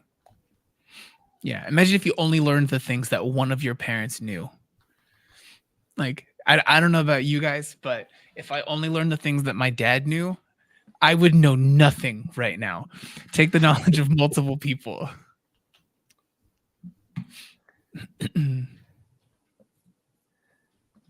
So yeah, so you're starting on a new pose here. Yeah, and here I'm taking advantage of the fact we're drawing digitally. I'm in Photoshop. I'm using the Symmetry tool, Hmm. and that you can find that just up here in the toolbar. There's this little butterfly icon, and you click on that, and you can select horizontal, vertical, and a bunch of other options. But I'm just doing vertical, and I think this is helpful. This is a helpful skill to learn, especially if you're a character designer. If you're a concept artist, you're going to do a lot of character sheets where you do a full like orthos turnaround of the character. You'll do a front view, profile, back view, 3/4. So knowing how to use the symmetry tool, especially just to start your like front and back views, is very, very helpful. Hmm. Um, so it's nice to practice that even with your anatomy and figure drawing studies. Absolutely. Brandon actually asked a good question here. It's a really fresh one. Sorry to everyone else who already had questions in. On a straight ahead and symmetrical pose like this, what would the general line of action of this pose be? Well, you'd have that line that'd go oh, right down the middle, that torso line. You know, if this torso is tilted, you'd see that C curve. So that would be one of the main gesture lines. And then I would say establishing the shoulder line would be very important. Establishing kind of that tilt, the nipple line. And again, I'm using this wrapping line to kind of show the perspective and tilt of the rib cage. And doing the same thing for the pelvis. I know the pelvis is going to be tilted in the other direction since he's kind of leaning back. So establishing those things, I think, is very a good way to start when you're drawing the front view. I'm going to ask a question here in the chat. I'm asking in one word, what do you think is your weakness in an anatomy drawing or anatomical drawing? I'm curious. Just make it one word. Don't give me so many words. Oh, Goof Bob in the chat in the meantime asks, does he draw with a mouse or a pen? I am definitely drawing with a stylus pen. I could not do this with a mouse. That would be pretty impressive. I mean, I think you could do it. I think I could probably just be like a performance artist and just show me doing these sketches with a mouse, and like witness me. It'd be a spectacle to see. I do. There's an animator, Bahi JD, who works in anime, and he posts every once in a while, like every 2 years, that he's still using the same little like this big Wacom Fun tablet. Like the drawing area is like this big. It's nuts. And the guy's animating like actual One Piece and other big animation episodes. It's insane. Oh my gosh. The tools, they don't have to be anything wild. No, it's again, the biggest thing is really just that pencil mileage, and gaining that comfort with drawing with that tool over and over and over again. I'm going to go rapid fire through the things that people said in their one word that's hard for them. And I'm going to skip over all of the people who put a bunch of words. It was such a simple assignment, guys. So poses, proportion, anatomy, confidence, which is a very good one. Thank you for bringing that up, Jesse. Face, legs, form, neck, legs, everything. Definition, rib cage. Very good. It's combined into one. I'm going to count it. Proportions, hands, gesture, armpit. Yeah. Perspective, torso. Okay. I think we got a good one. Bob here says expressions.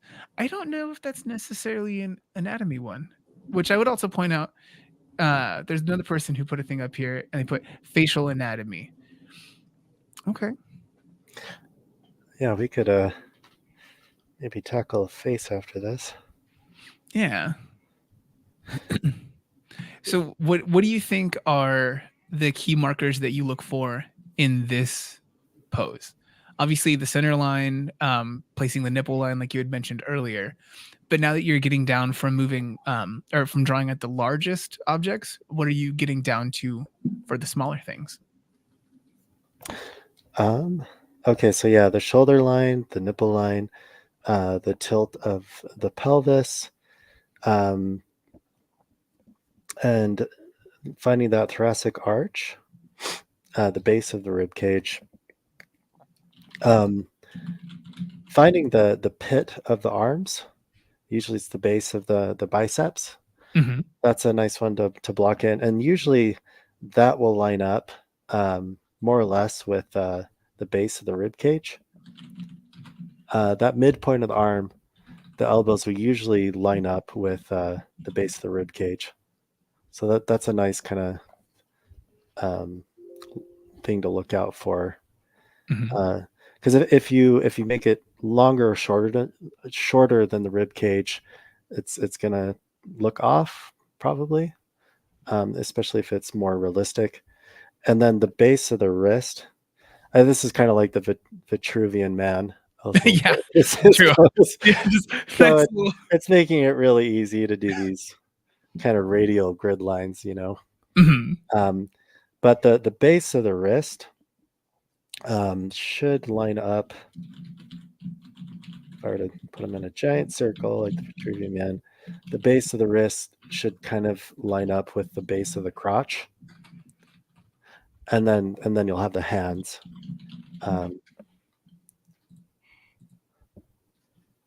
So when you're drawing the front of the torso, kind of getting those proportions and landmarks lined up is really important, Mm-hmm. I would say. Okay. That's good to know.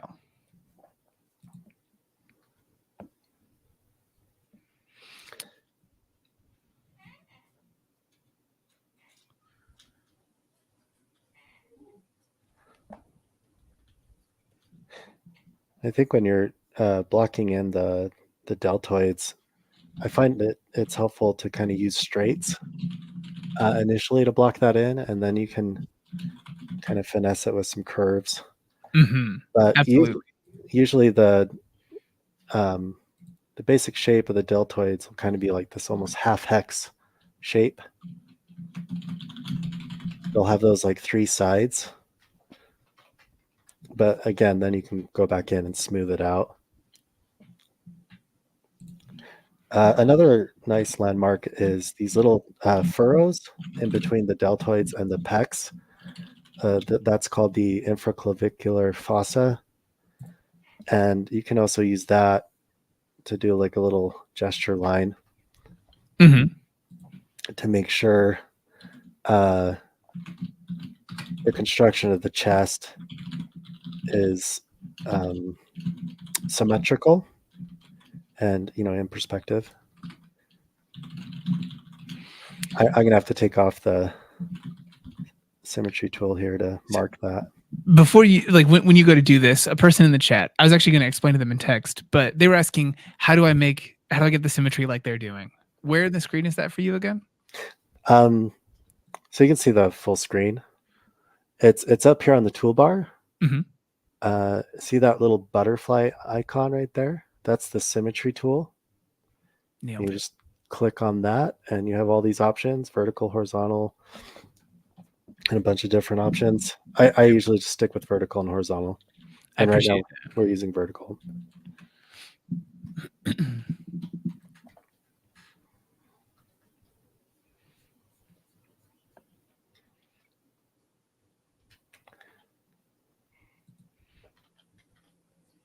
If any of you guys are looking for references like Josh is using here on the screen today, you can find some free ones in the Proko timer tool. Totally free thing to have. You just got to have a Proko account, which is also free.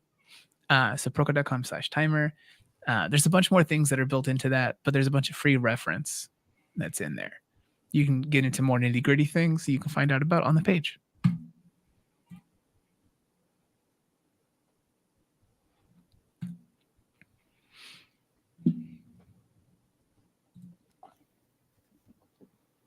It looks like he was working out. He was doing some lifts, and he was like, "I hate this bar." He just bent it up. Yeah, maybe we should have him doing. He's working out his upper pecs. He's using the cable machine. I'll just put those in there. I think honestly, so if you can put something into the action that you're drawing and have it read as believable like that, then I think that you know that the motion that you put into it reads well. Like it looks like he's actually straining against something.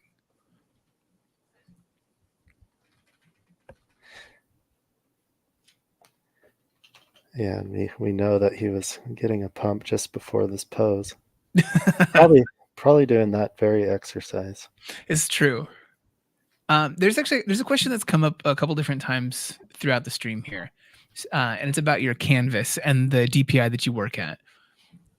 So the real demon was asking this time, or Damien, how big of a canvas do you use? What is your DPI? So I'm probably unique in this regard. I like to have a big canvas of 10,000 pixels by 7,000 pixels. Okay. And DPI of 150. Okay. I find that just allows me to get that really nice, smooth, buttery line. Mm-hmm. And I can kind of zoom in and do detail and not worry about the resolution, getting choppy and having like anti-aliasing showing up in the line or stepping. But that's my personal preference. I know that's probably too big for most people. Yeah, I got you. Yeah, so for that one, I think oftentimes people will go with something that's like a 11 by 17 or US paper size, and then just 300 DPI. So everyone's different, and a lot of that will be something that's different based on your purpose for the thing that you're drawing. If you're making something that's for client work, this will be different than if you're just making something for you. So.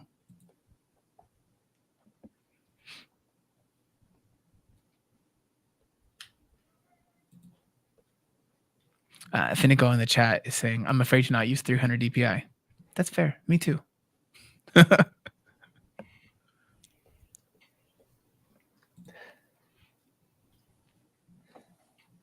So at a certain point, I think it's nice to get some asymmetry in the drawing. So, when you get everything established, you can take off the symmetry tool. Oops, Turn it back on. Symmetry off. And now I can kind of go back in and get some of that asymmetry.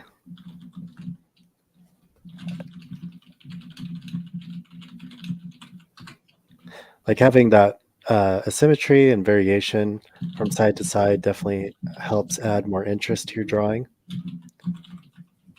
So I would say just use the symmetry tool as a way to get started, and then turn it off and start adding those that variation.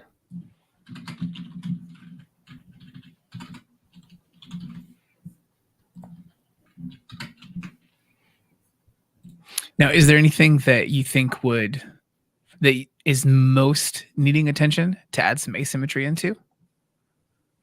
Of course, the lighting. Okay, that one definitely. That's a big one. You don't usually you don't want to do lighting with the symmetry tool unless the light is directly in front, above. What axis would that be? Which is, so this is actually a complicated one because depending on what program you use, it'll choose a different axis as a different marker. It's wild.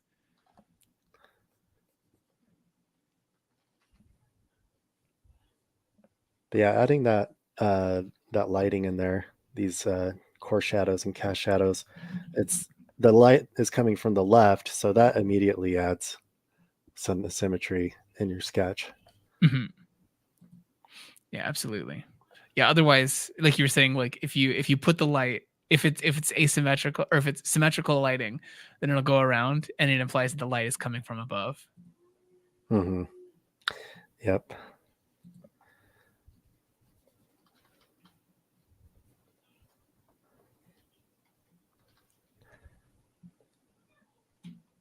Meryl K said in the chat, we need more brushes from artists available for other programs than Photoshop. I got good news for you.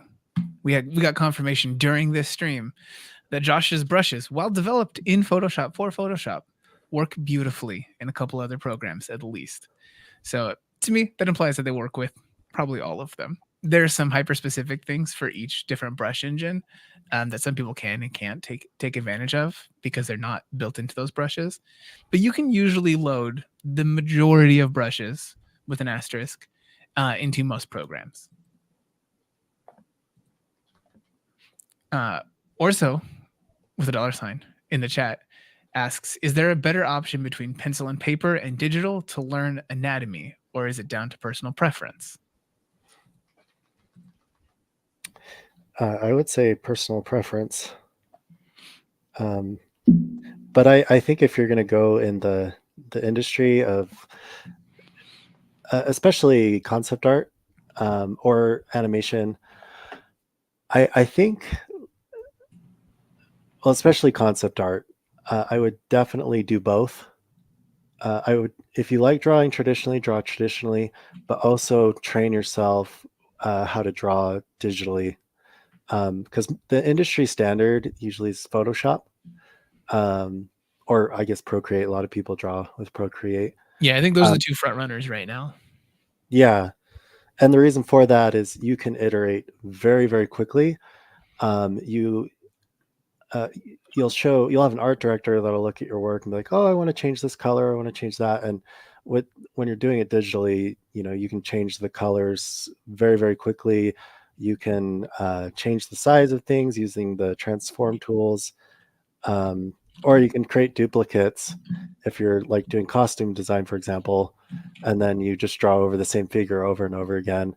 And that's so much easier to do digitally. So I would say if that's the case, I would definitely do both. But I do both. I like to draw traditionally and digitally. One thing that I found helpful for me to, when doing my traditional sketches, I like to use a ballpoint pen. Because to me, that feels the most similar to drawing with a stylus on a tablet. And so I feel like that those skills are very transferable when you're drawing digitally. Whereas if you were to draw traditionally with charcoal or Conte, it's kind of a different beast because you're drawing with the side of it, and it's going to feel very different. The principles that you're learning are the same; they're universal. But as far as like getting accustomed drawing digitally, I think drawing with like a ballpoint pen, I even find drawing with a mechanical pencil is nice too, because you have that really fine tip. Yeah, that's just something I like to do that I recommend. I co-sign everything you said there. Yeah, it'll just come down to the strengths and weaknesses of each of those mediums and what you're looking for out of them. I guess, you know what? Fine. Let's bring it up. Where's that person again? Captain, you asked earlier. We're talking about traditional drawing tools. Captain is asking, would you recommend dip pens? Dip pens? Uh-huh. Ooh, I can't say I have much experience with those. Ooh, okay. Now I know what to get you for Christmas. Ooh. Yeah, no, I think they're fantastic. I love dip. I love anything like nibs, glass pens. They just feel good. They feel good. They feel different. There's some more tooth, some more bites, and every single one of them is different with different behaviors. So I think go for it, especially if you're a person who has the patience to go and dip a pen. That's going to be the main deciding factor. Some people, they're going to get mad that it doesn't just draw forever, like something that has like an ink cartridge or something like that in it. So yeah, I'll have to give that a shot. dude, they're really fun. We do have a bunch of them here. We got a bunch of them sent to us as part of doing our Marvel course recently. Proko.com/Marvel. And so maybe we can send some of these your way. I think that would be a fun one. Yeah, I love it. Yeah. Ooh. Oh, so Piebite here in the chat also asked a really good question. So let me see if I can bring this up. Yes. So they were asking, how much percentage can people save on the course right now? You can save 20% off right now, proko.com/store, because right now we have a summer sale going. Thank you so much for that setup, Piebite. Yeah, everything on the website besides like the Proko skull, the physical product, is going to be 20% off. And if you guys buy multiple courses, so say you buy all the anatomy courses at one time, Josh's anatomy course, Stan's anatomy course, Stephen Michael Hampton's anatomy course, maybe a Mike Matese thing in there for good measure. You guys can also get a greater percentage off if you bundle things. But you'll see that in the chat if you add more than one thing into your cart. But you can save 20% off on anything you buy right now. Go do it. Thank you, guys. I appreciate you guys very much for that one. That was good. So, Josh, what do you think? We're an hour and 41 into it right now. How do you feel about using the last like 20 minutes here to do a facial? Oh, yeah, for sure. Let's do it. All right. I'll just put this on one layer. Oops. So again, starting off, I think finding the gesture of the neck as it feeds into that center line. Mm-hmm. Find the center line, then find the shoulder line, then the gesture of the hips. One thing that's nice to remember, the shoulder line usually is going to be more of a straight, and then that line of the hip can be more of a curve. And already that adds a nice design to your drawing. Whenever you can have straights being contrasted by curves, it really does enhance the design of whatever it is you're sketching.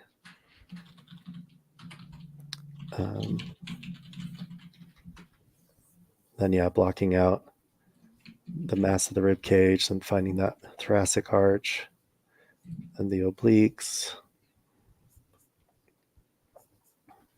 And I wanted to point this out too.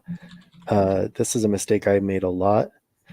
Sometimes I'd have the legs like growing right out of the base of, like right underneath the obliques, which is obviously wrong. It's very wrong. That there's that gap for the pelvis, and you have that gluteus medius, the TFL, and then you have the leg that comes out of that. So there's that space between the base of the external oblique and where the leg starts.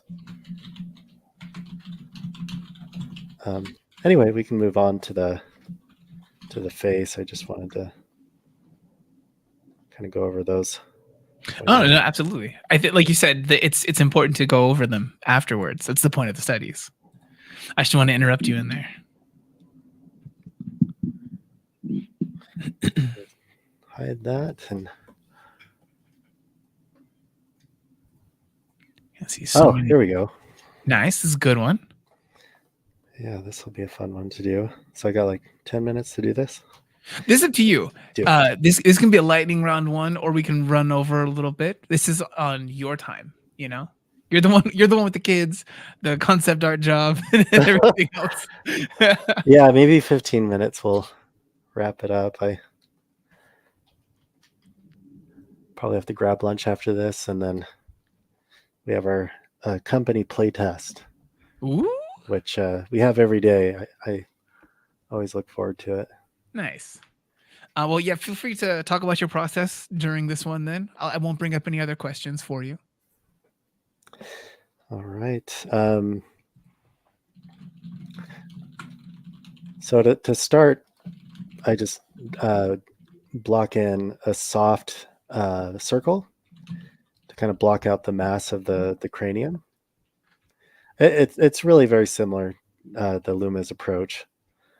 And then I'll want to do an ellipse to kind of establish the side of the skull, since this is a 3/4 perspective.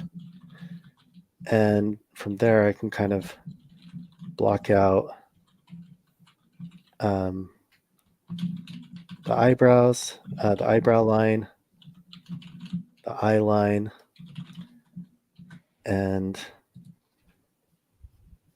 I can now block out the gesture of the jawline. And I'm going in with a very soft line, so just as a lay-in, so I can go back with more confident lines later.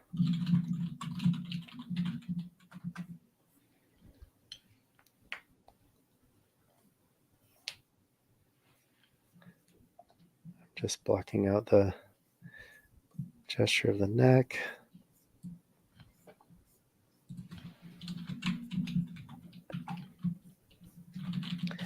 If you're really taking your time with a portrait and you're going for a likeness, you want to go over the basic construction, but you constantly want to be looking at the alignment of things.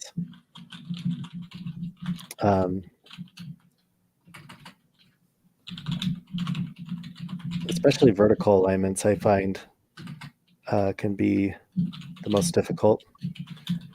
Mm-hmm.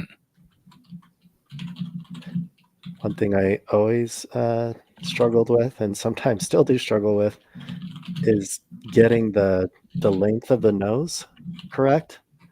Mm. I feel like a lot of times I'll feel pretty good about the sketch, and then I zoom out and I'm like, oh crap, I drew the nose too long. and it's pretty obvious when you're looking at like that alignment or the space in between the top of the nostril and where the tear duct is. And then you can kind of see the base of the orbit of the skull, like right there on the cheek. And then that's the area that I always seem to make longer than it should be. So yeah, you constantly want to be double checking your measurements and alignments. Mm-hmm. Absolutely. Especially in the beginning. It's much easier to get those things nailed in the beginning than to have to go back and revisit them later. Oh yeah. I'm just going to get that T line of the face. And I'm going to find the hairline. So yeah, when you're doing this basic construction, unless it's like a very forced perspective, pretty much all the facial features are going to be parallel to one another. Mm-hmm. So you want to make sure all those lines are kind of lining up, that they're parallel. And in this case, it looks like that's true. So just looking at this, seeing that everything is parallel, I'm in a decent spot construction-wise. It's not going to be too off. You know, the worst thing is if you get you're not paying attention, you get the eyebrow line, and then you put in your eye line, and that's, you know, just a little bit off. Or then you put in your nose, and then that's maybe, you know, little squampas. And, you know, that's why you want to make sure that all that basic construction is established first, so everything's correctly aligned. And then that way you're not going to have, you know, a droopy eye or, you know, something like that. At least unintentionally. If that's in your reference, go for it. Yeah, sometimes you want that, and that's okay too. But if you don't want it, you know, it's nice to spend the extra time to get those alignments correct. When I'm approaching the hair, I like to break it down into straights. I'm doing these portraits. Mm-hmm. Her hair is awesome. It's a very graphic shape, so it's really easy for me to kind of establish its shape just blocking it out with straights. Yeah, I think starting with straights for your block in is something that I think a lot of people don't necessarily think about if they're not a little bit more experienced. They want to try to get everything in and have this really gratifying experience of having gotten everything in the first go. But blocking in your overall mass with some simple lines beforehand is going to do so much for you. You can spot with this like bird's eye view where your proportional, where your movement, and other important factors, where those have gone wrong. So do a quick block in. Don't make it hard on yourself.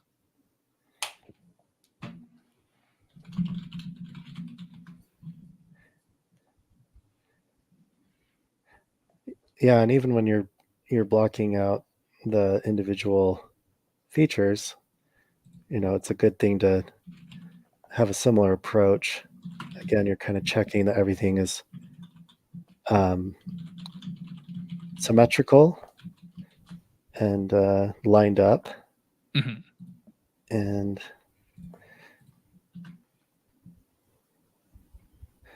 one thing that's helpful when you're blocking out the neck, because one of the most important things that you don't want to get wrong is how the neck is attached to the head. Because you can have this beautifully rendered face, and then, if you have the neck that's too thick, or that alignment's off. So I'm going to use the nostril, and also I can see that this side of the neck feeds up into the corner of the eye, and then I can also see that it somewhat lines up with that nostril there. So it looks like I'm in a good spot. So kind of using those different areas of comparison is very helpful when you're doing portraits. Yeah, absolutely. Do you think so? Is there anything in portraiture that you think is the hardest thing, or a thing that is the most fun for you? Whichever you prefer to talk about more. So maybe you don't want to talk about the big weakness, because then we go look at everything you've drawn. Just before I draw it. Yeah. Like, yep, he's right. That's what it is. I would say eyes. I mean, eyes Okay. are always tricky. But at the same time, they're the most satisfying when you get them right. Because that really brings your portrait to life.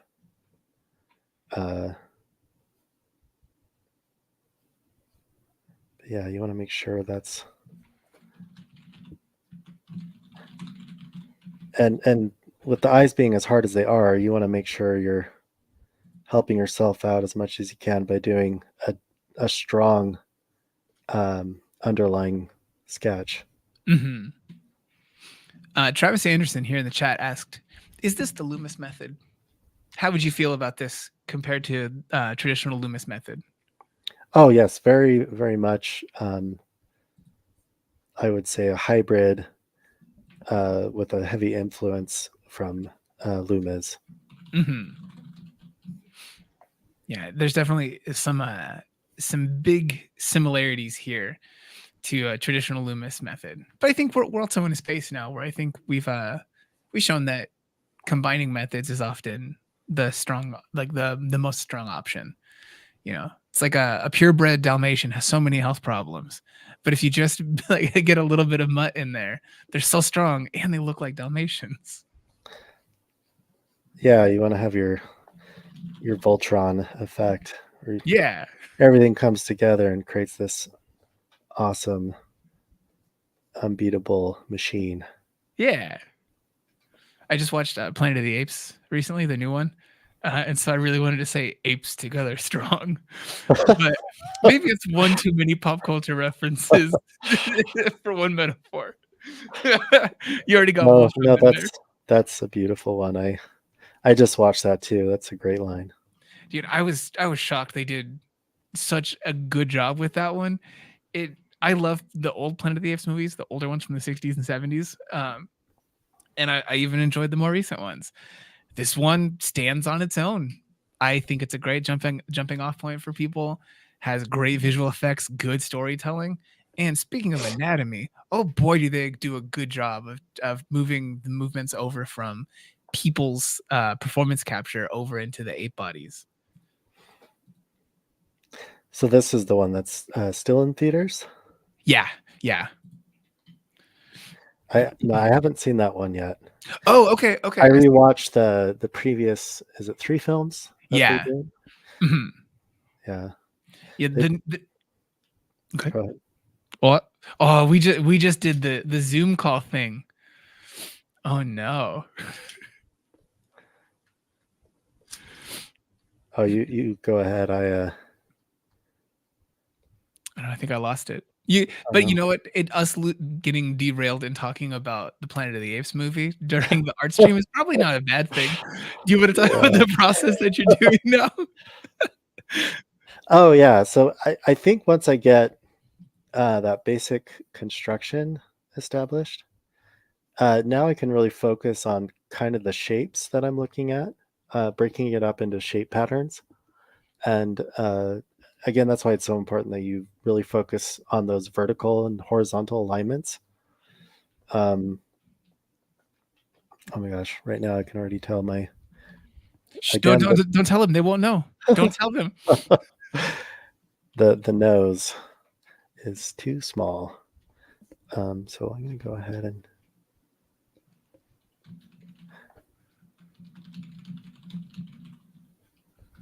I'd say one of my weaknesses is drawing live in front of people. There's nobody here, Josh. It's just you and me. Sometimes a slight struggle. Yeah. Working on that. Yeah, this isn't recorded or people can view it later. Nothing like that. You're fine. Oh, thank goodness. Whew. I was sweating bullets. If you guys do like what you're seeing here with Josh, obviously this is a live one. But the teaching that gets done during these live streams is a little bit like longer, drawn out, not as focused. But if you like anything that's happening here, you can get a more concise, more boiled down, succinct version of this and rewatch it as many times as you want. Josh's course can be found over at proko.com/joshblack. And right now it's 20% off during our summer sale. If you guys do want Josh's course, you should pick it up. This is the best time to do it. It's cheaper. It's better than all the other courses. I think Josh would agree on that one. Josh likes this course the best. Oh, yeah, for sure. I'm not biased at all. Yeah, in no way, shape, or form. But yeah, no, I think it's a very good course. People have really been responding to it, and I think it's because of the actual quality of the materials that are in there. As you can tell in here, Josh is he's an attentive teacher. I think he's very responsive. And as he was producing the videos in that course, he was taking the community feedback and adjusting the course and the way that he presented it as he made it, which I think was instrumental in making the course as good as it is. So you guys should go check it out. Ooh, Pie Bite in the chat said, I just put Josh's course in the Proko shopping cart. So that's all the promotion paying off. Thank you. You guys don't have to buy. You can just watch these free lessons. But if you do find yourself having a few dollars that you can spare for this one, Josh's course is a good one. We will also have more streams through this whole next month with a few more instructors. I think a couple of those are still getting like locked in, but I know that Stephen Bauman is doing one. I'm trying to think of who else is definitely guaranteed for one. I don't want to say anything until they're actually announced, but I believe Stephen Bauman's is good. He's just traveling the world right now, so he's a busy guy. But when he's back, we'll be doing a live stream.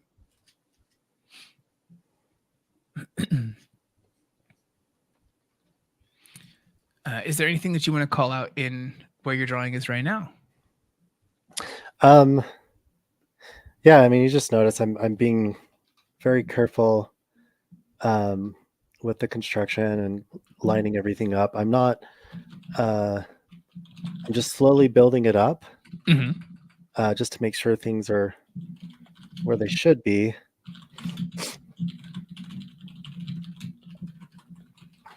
And yeah, sometimes the further along you get, the more you can see things are off. So you'll definitely make corrections,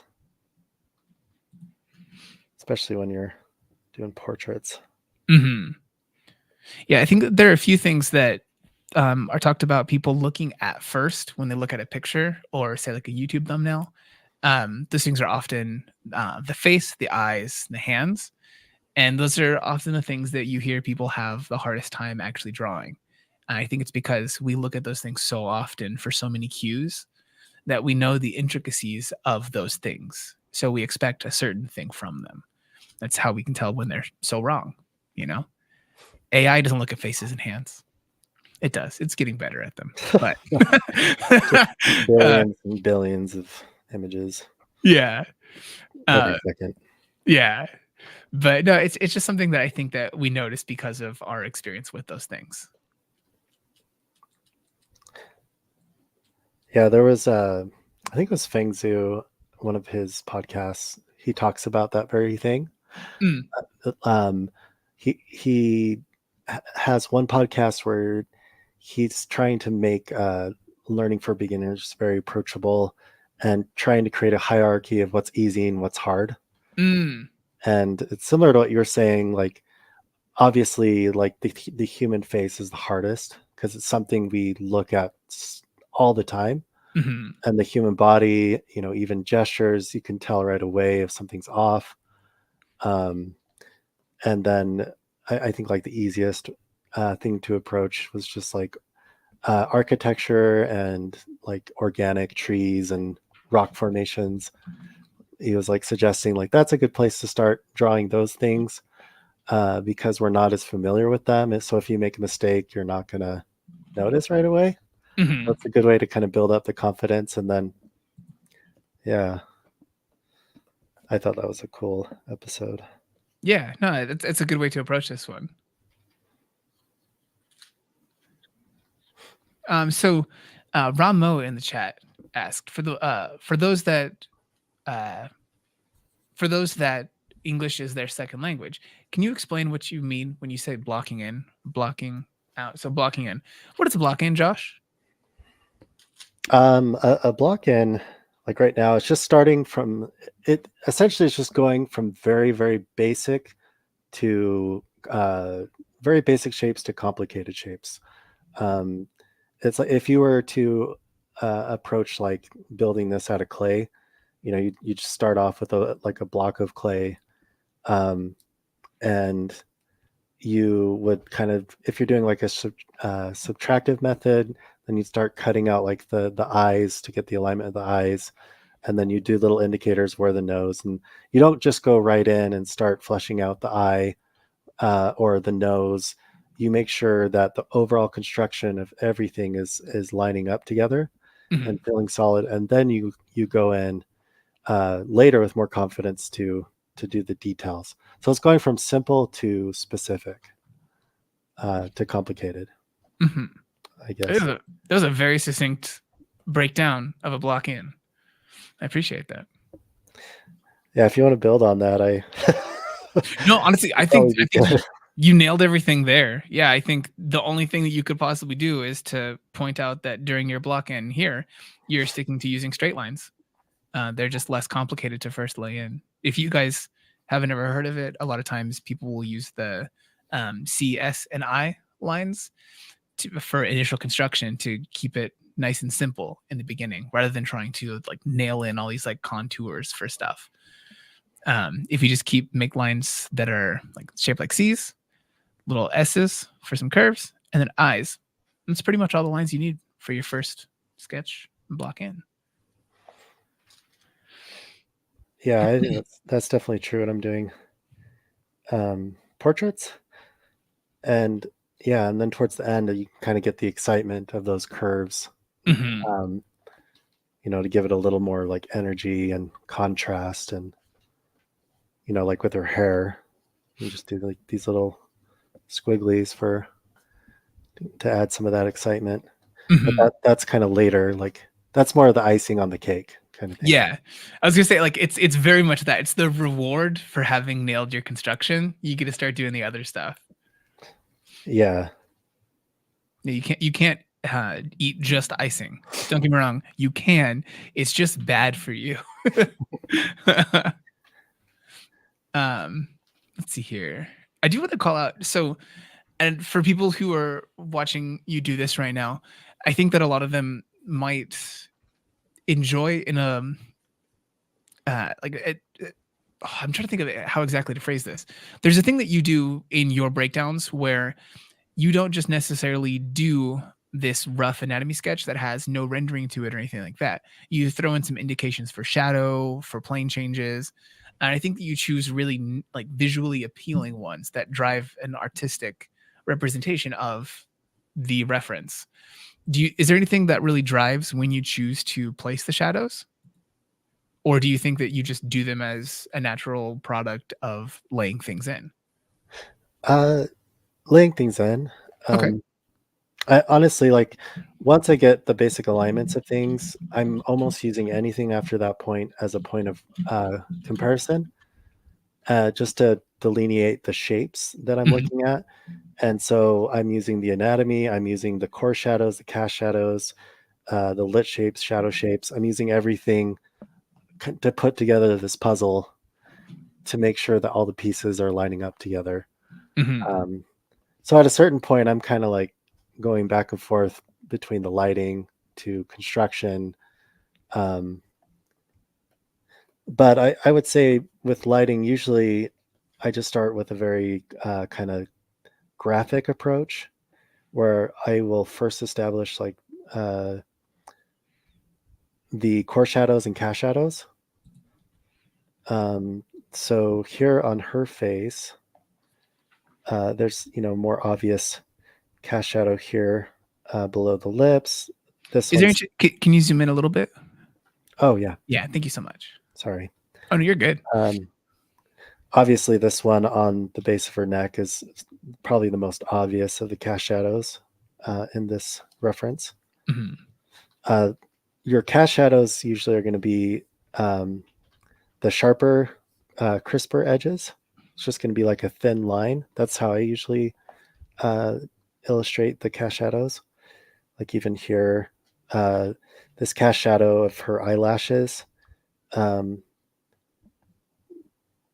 that are casting on her cheekbone here. Mhm. I could just do some graphic lines to indicate that cast shadow, and then that will feed into the core shadow that I'm seeing here on the side of her cheekbone. That's definitely a softer, thicker line. Mhm. Um, I think Is one. it do Oh, do go ahead. you go straight into giving things that harder or softer line when you lay them in, or do you just kinda, like, indicate them with a really light line and then revisit them? It it really depends. I'll kind of do both. Um, I think typically I'll establish the graphic shapes of the shadow shapes and light shapes, just doing very simple, you know, cast shadows like this. And then I don't really worry too much about the thickness of the core shadows. I almost do this like soft line just to show me where they're at, kind Mhm. of to establish them. And then I'll go back in and be like, oh, okay, this core shadow here is actually thicker. So I'm going to build on that. But Okay. I start off with kind of more graphic approach Okay. when I'm finding the cast shadows and core shadows. That's good to know. I appreciate it. Alright, so people in the chat will not stop asking one question. You guys know who you are. It's like 3 different variations of the same question. Uh, so they really wanna know how to become a concept artist. How to become a concept artist. Yeah. Josh, how can they take your job? uh, I actually got to go. Looks like my time's up. Oh, I'm just kidding. Um, Again, the most important thing is that you actually have a passion for it. Mhm. Like first decide I actually enjoy creating characters and creating props and vehicles and doing environments. Um, so I think that's the first thing, and then probably the second thing would be deciding like what what studios you would like to work at. Do And you then think people should tailor their work to that? I think so, if that's the route you want to go. That's probably the fastest way. Like if you wanted to get into Riot or if you want to get into Blizzard, you'd look at their styles and be like, yeah, I really love this style and I'd like to paint like this, draw like this, design like this. Then, kind of push your studies in that direction. That doesn't mean you're not going to have your own style, but that's probably the fastest way to prove to those studios, like, hey, I can do your style that you're needing for this project. Showing versatility is a good thing, because especially with bigger companies, a lot of times they'll do various styles, and with their different projects that they're doing. And if you can show that you're versatile, that's very helpful. And that versatility honestly comes from the fundamentals. If you understand the fundamentals really well, then you can apply that to any style. Yeah. And that's why, like, learning these like learning figure drawing, learning basic lighting and construction, that's going to help you, regardless of the style. Do you think that there's a path to start working at a studio in a job that's, say, like storyboarding or something like that, and then moving into concept art? Or do you think that a person should exclusively try to tailor themselves towards one position? I knew of a lot of concept artists that started in different disciplines. Yeah, like my, I don't know if I should name drop or not. Do you like them? Are they cool? Oh yeah. Okay, then you can name drop. Well, I think a good example, a concept artist that I worked with quite a bit, and I learned a lot from him, Sam Nilsson. Okay. He's an amazing digital painter and concept artist, and he actually started off, I think, doing animation. Oh, okay. And then he did some modeling, 3D modeling and texturing, and then he finally proved himself to the art director that he could do concept art, and he became really good at it. So there's not a one size fits all. There's a lot of different routes, and sometimes those people that don't go directly into it, and they do other disciplines, and then they become a concept artist, they're bringing a lot of experience to that position that maybe other concept artists won't have. So my experience, I started as an intern. Okay. I got picked up when I was at BYU. I was a student, and I was fortunate that way, and then that transitioned into full time, and that's how I got my start. So I would say there's a lot of different approaches, but from what I can see, I think the most important thing is, again, one, you've established that you love doing it, because that's going to be the fuel that gets you there. And then deciding, what kind of projects you'd want to work on, and really be honest with yourself. Don't let other people's opinions kind of shape where you end up going or what you aim for. I think that's sometimes a mistake that a lot of beginner artists make, is they feel that pressure to please other artists and people so much that they're like, oh, right, I need to go to Pixar. That's the only option. Like, if I don't make it to Pixar, I'm a failure. Yeah. It's not the end of the world if you're not there. You don't get to go to Goblins or anything like that. It's fine. Yeah, it's totally fine. And there's so many like indie studios out there.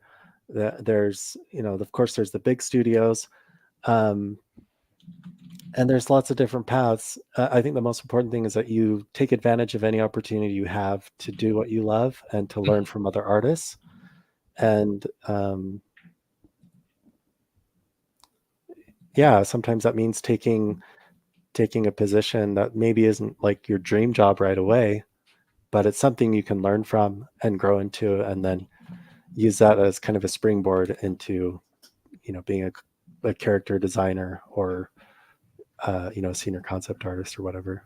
Yeah, absolutely. I think even while you're in school, like you were mentioning, You don't necessarily have to just go to classes that are with your course of study.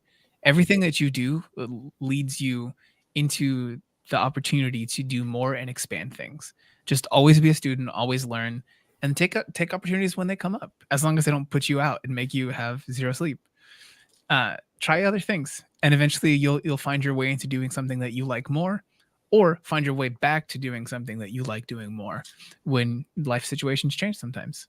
It's okay. Josh, is there anything that you want to really bring up here in this, or do you think this is about done for now?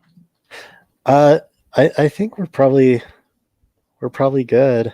Okay. I mean, obviously we could go a while longer on this portrait, but I don't want to take up too much of people's time, and I need to get back to my job. Yeah, so. it's that one, that second one. No, Yeah. they'll have you here forever. Josh, is there was a sale that was going on right now? Do you remember how much that was that people could get off right now? You know, it was 20% off. Yeah, it is. Last time I checked, 20% off. Yeah, it's 20% off right now across the website with code Summer Sale. You guys can find Josh's course at proko.com/Josh Black. You guys can also get that 20% off of anything else that you find on the website. It's a really good sale. It's the best sale that we have of this year, but you don't have to just buy things. It's totally okay to be a person using Proko, not having purchased anything. You can go over to proko.com/free and get a whole selection of free lessons from a bunch of the courses that we have on the website. That's entirely free. You don't have to pay for anything. A Proko account is free. You don't even have to get emails that remind you that Proko exists.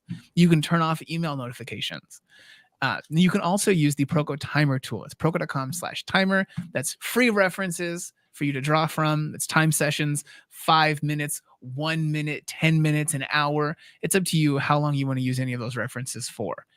If you are a person who's bought reference packs before from different studios like Studio Graphite or anything like that that we have on the website, you can load those into that timer too. You don't just have to use the free stuff. But for anyone else who doesn't want to buy anything, subscribe here on the channel. I never say to subscribe. I'm just realizing it's like the first time I've ever done that during one of these. But yeah, you subscribe to the channel. You can get a bunch of free lessons. It's a good time. Josh, thank you for being here. Oh, thanks for having me. That was fun. Yeah, I appreciate it. And for everyone who's here in the chat, I appreciate you guys for being here too. If you're not on Proko, come hang out. You can see all of the people who are in here. Hopefully, at least Patrick will be there. I'm there every once in a while. You can get free critiques on the work that you do. It's great. I hope that you all have a good rest of your day. Travel safely. Be well. Do your stretches and drink some water. Josh, let's sign off. All right. Adieu. Bye, everyone.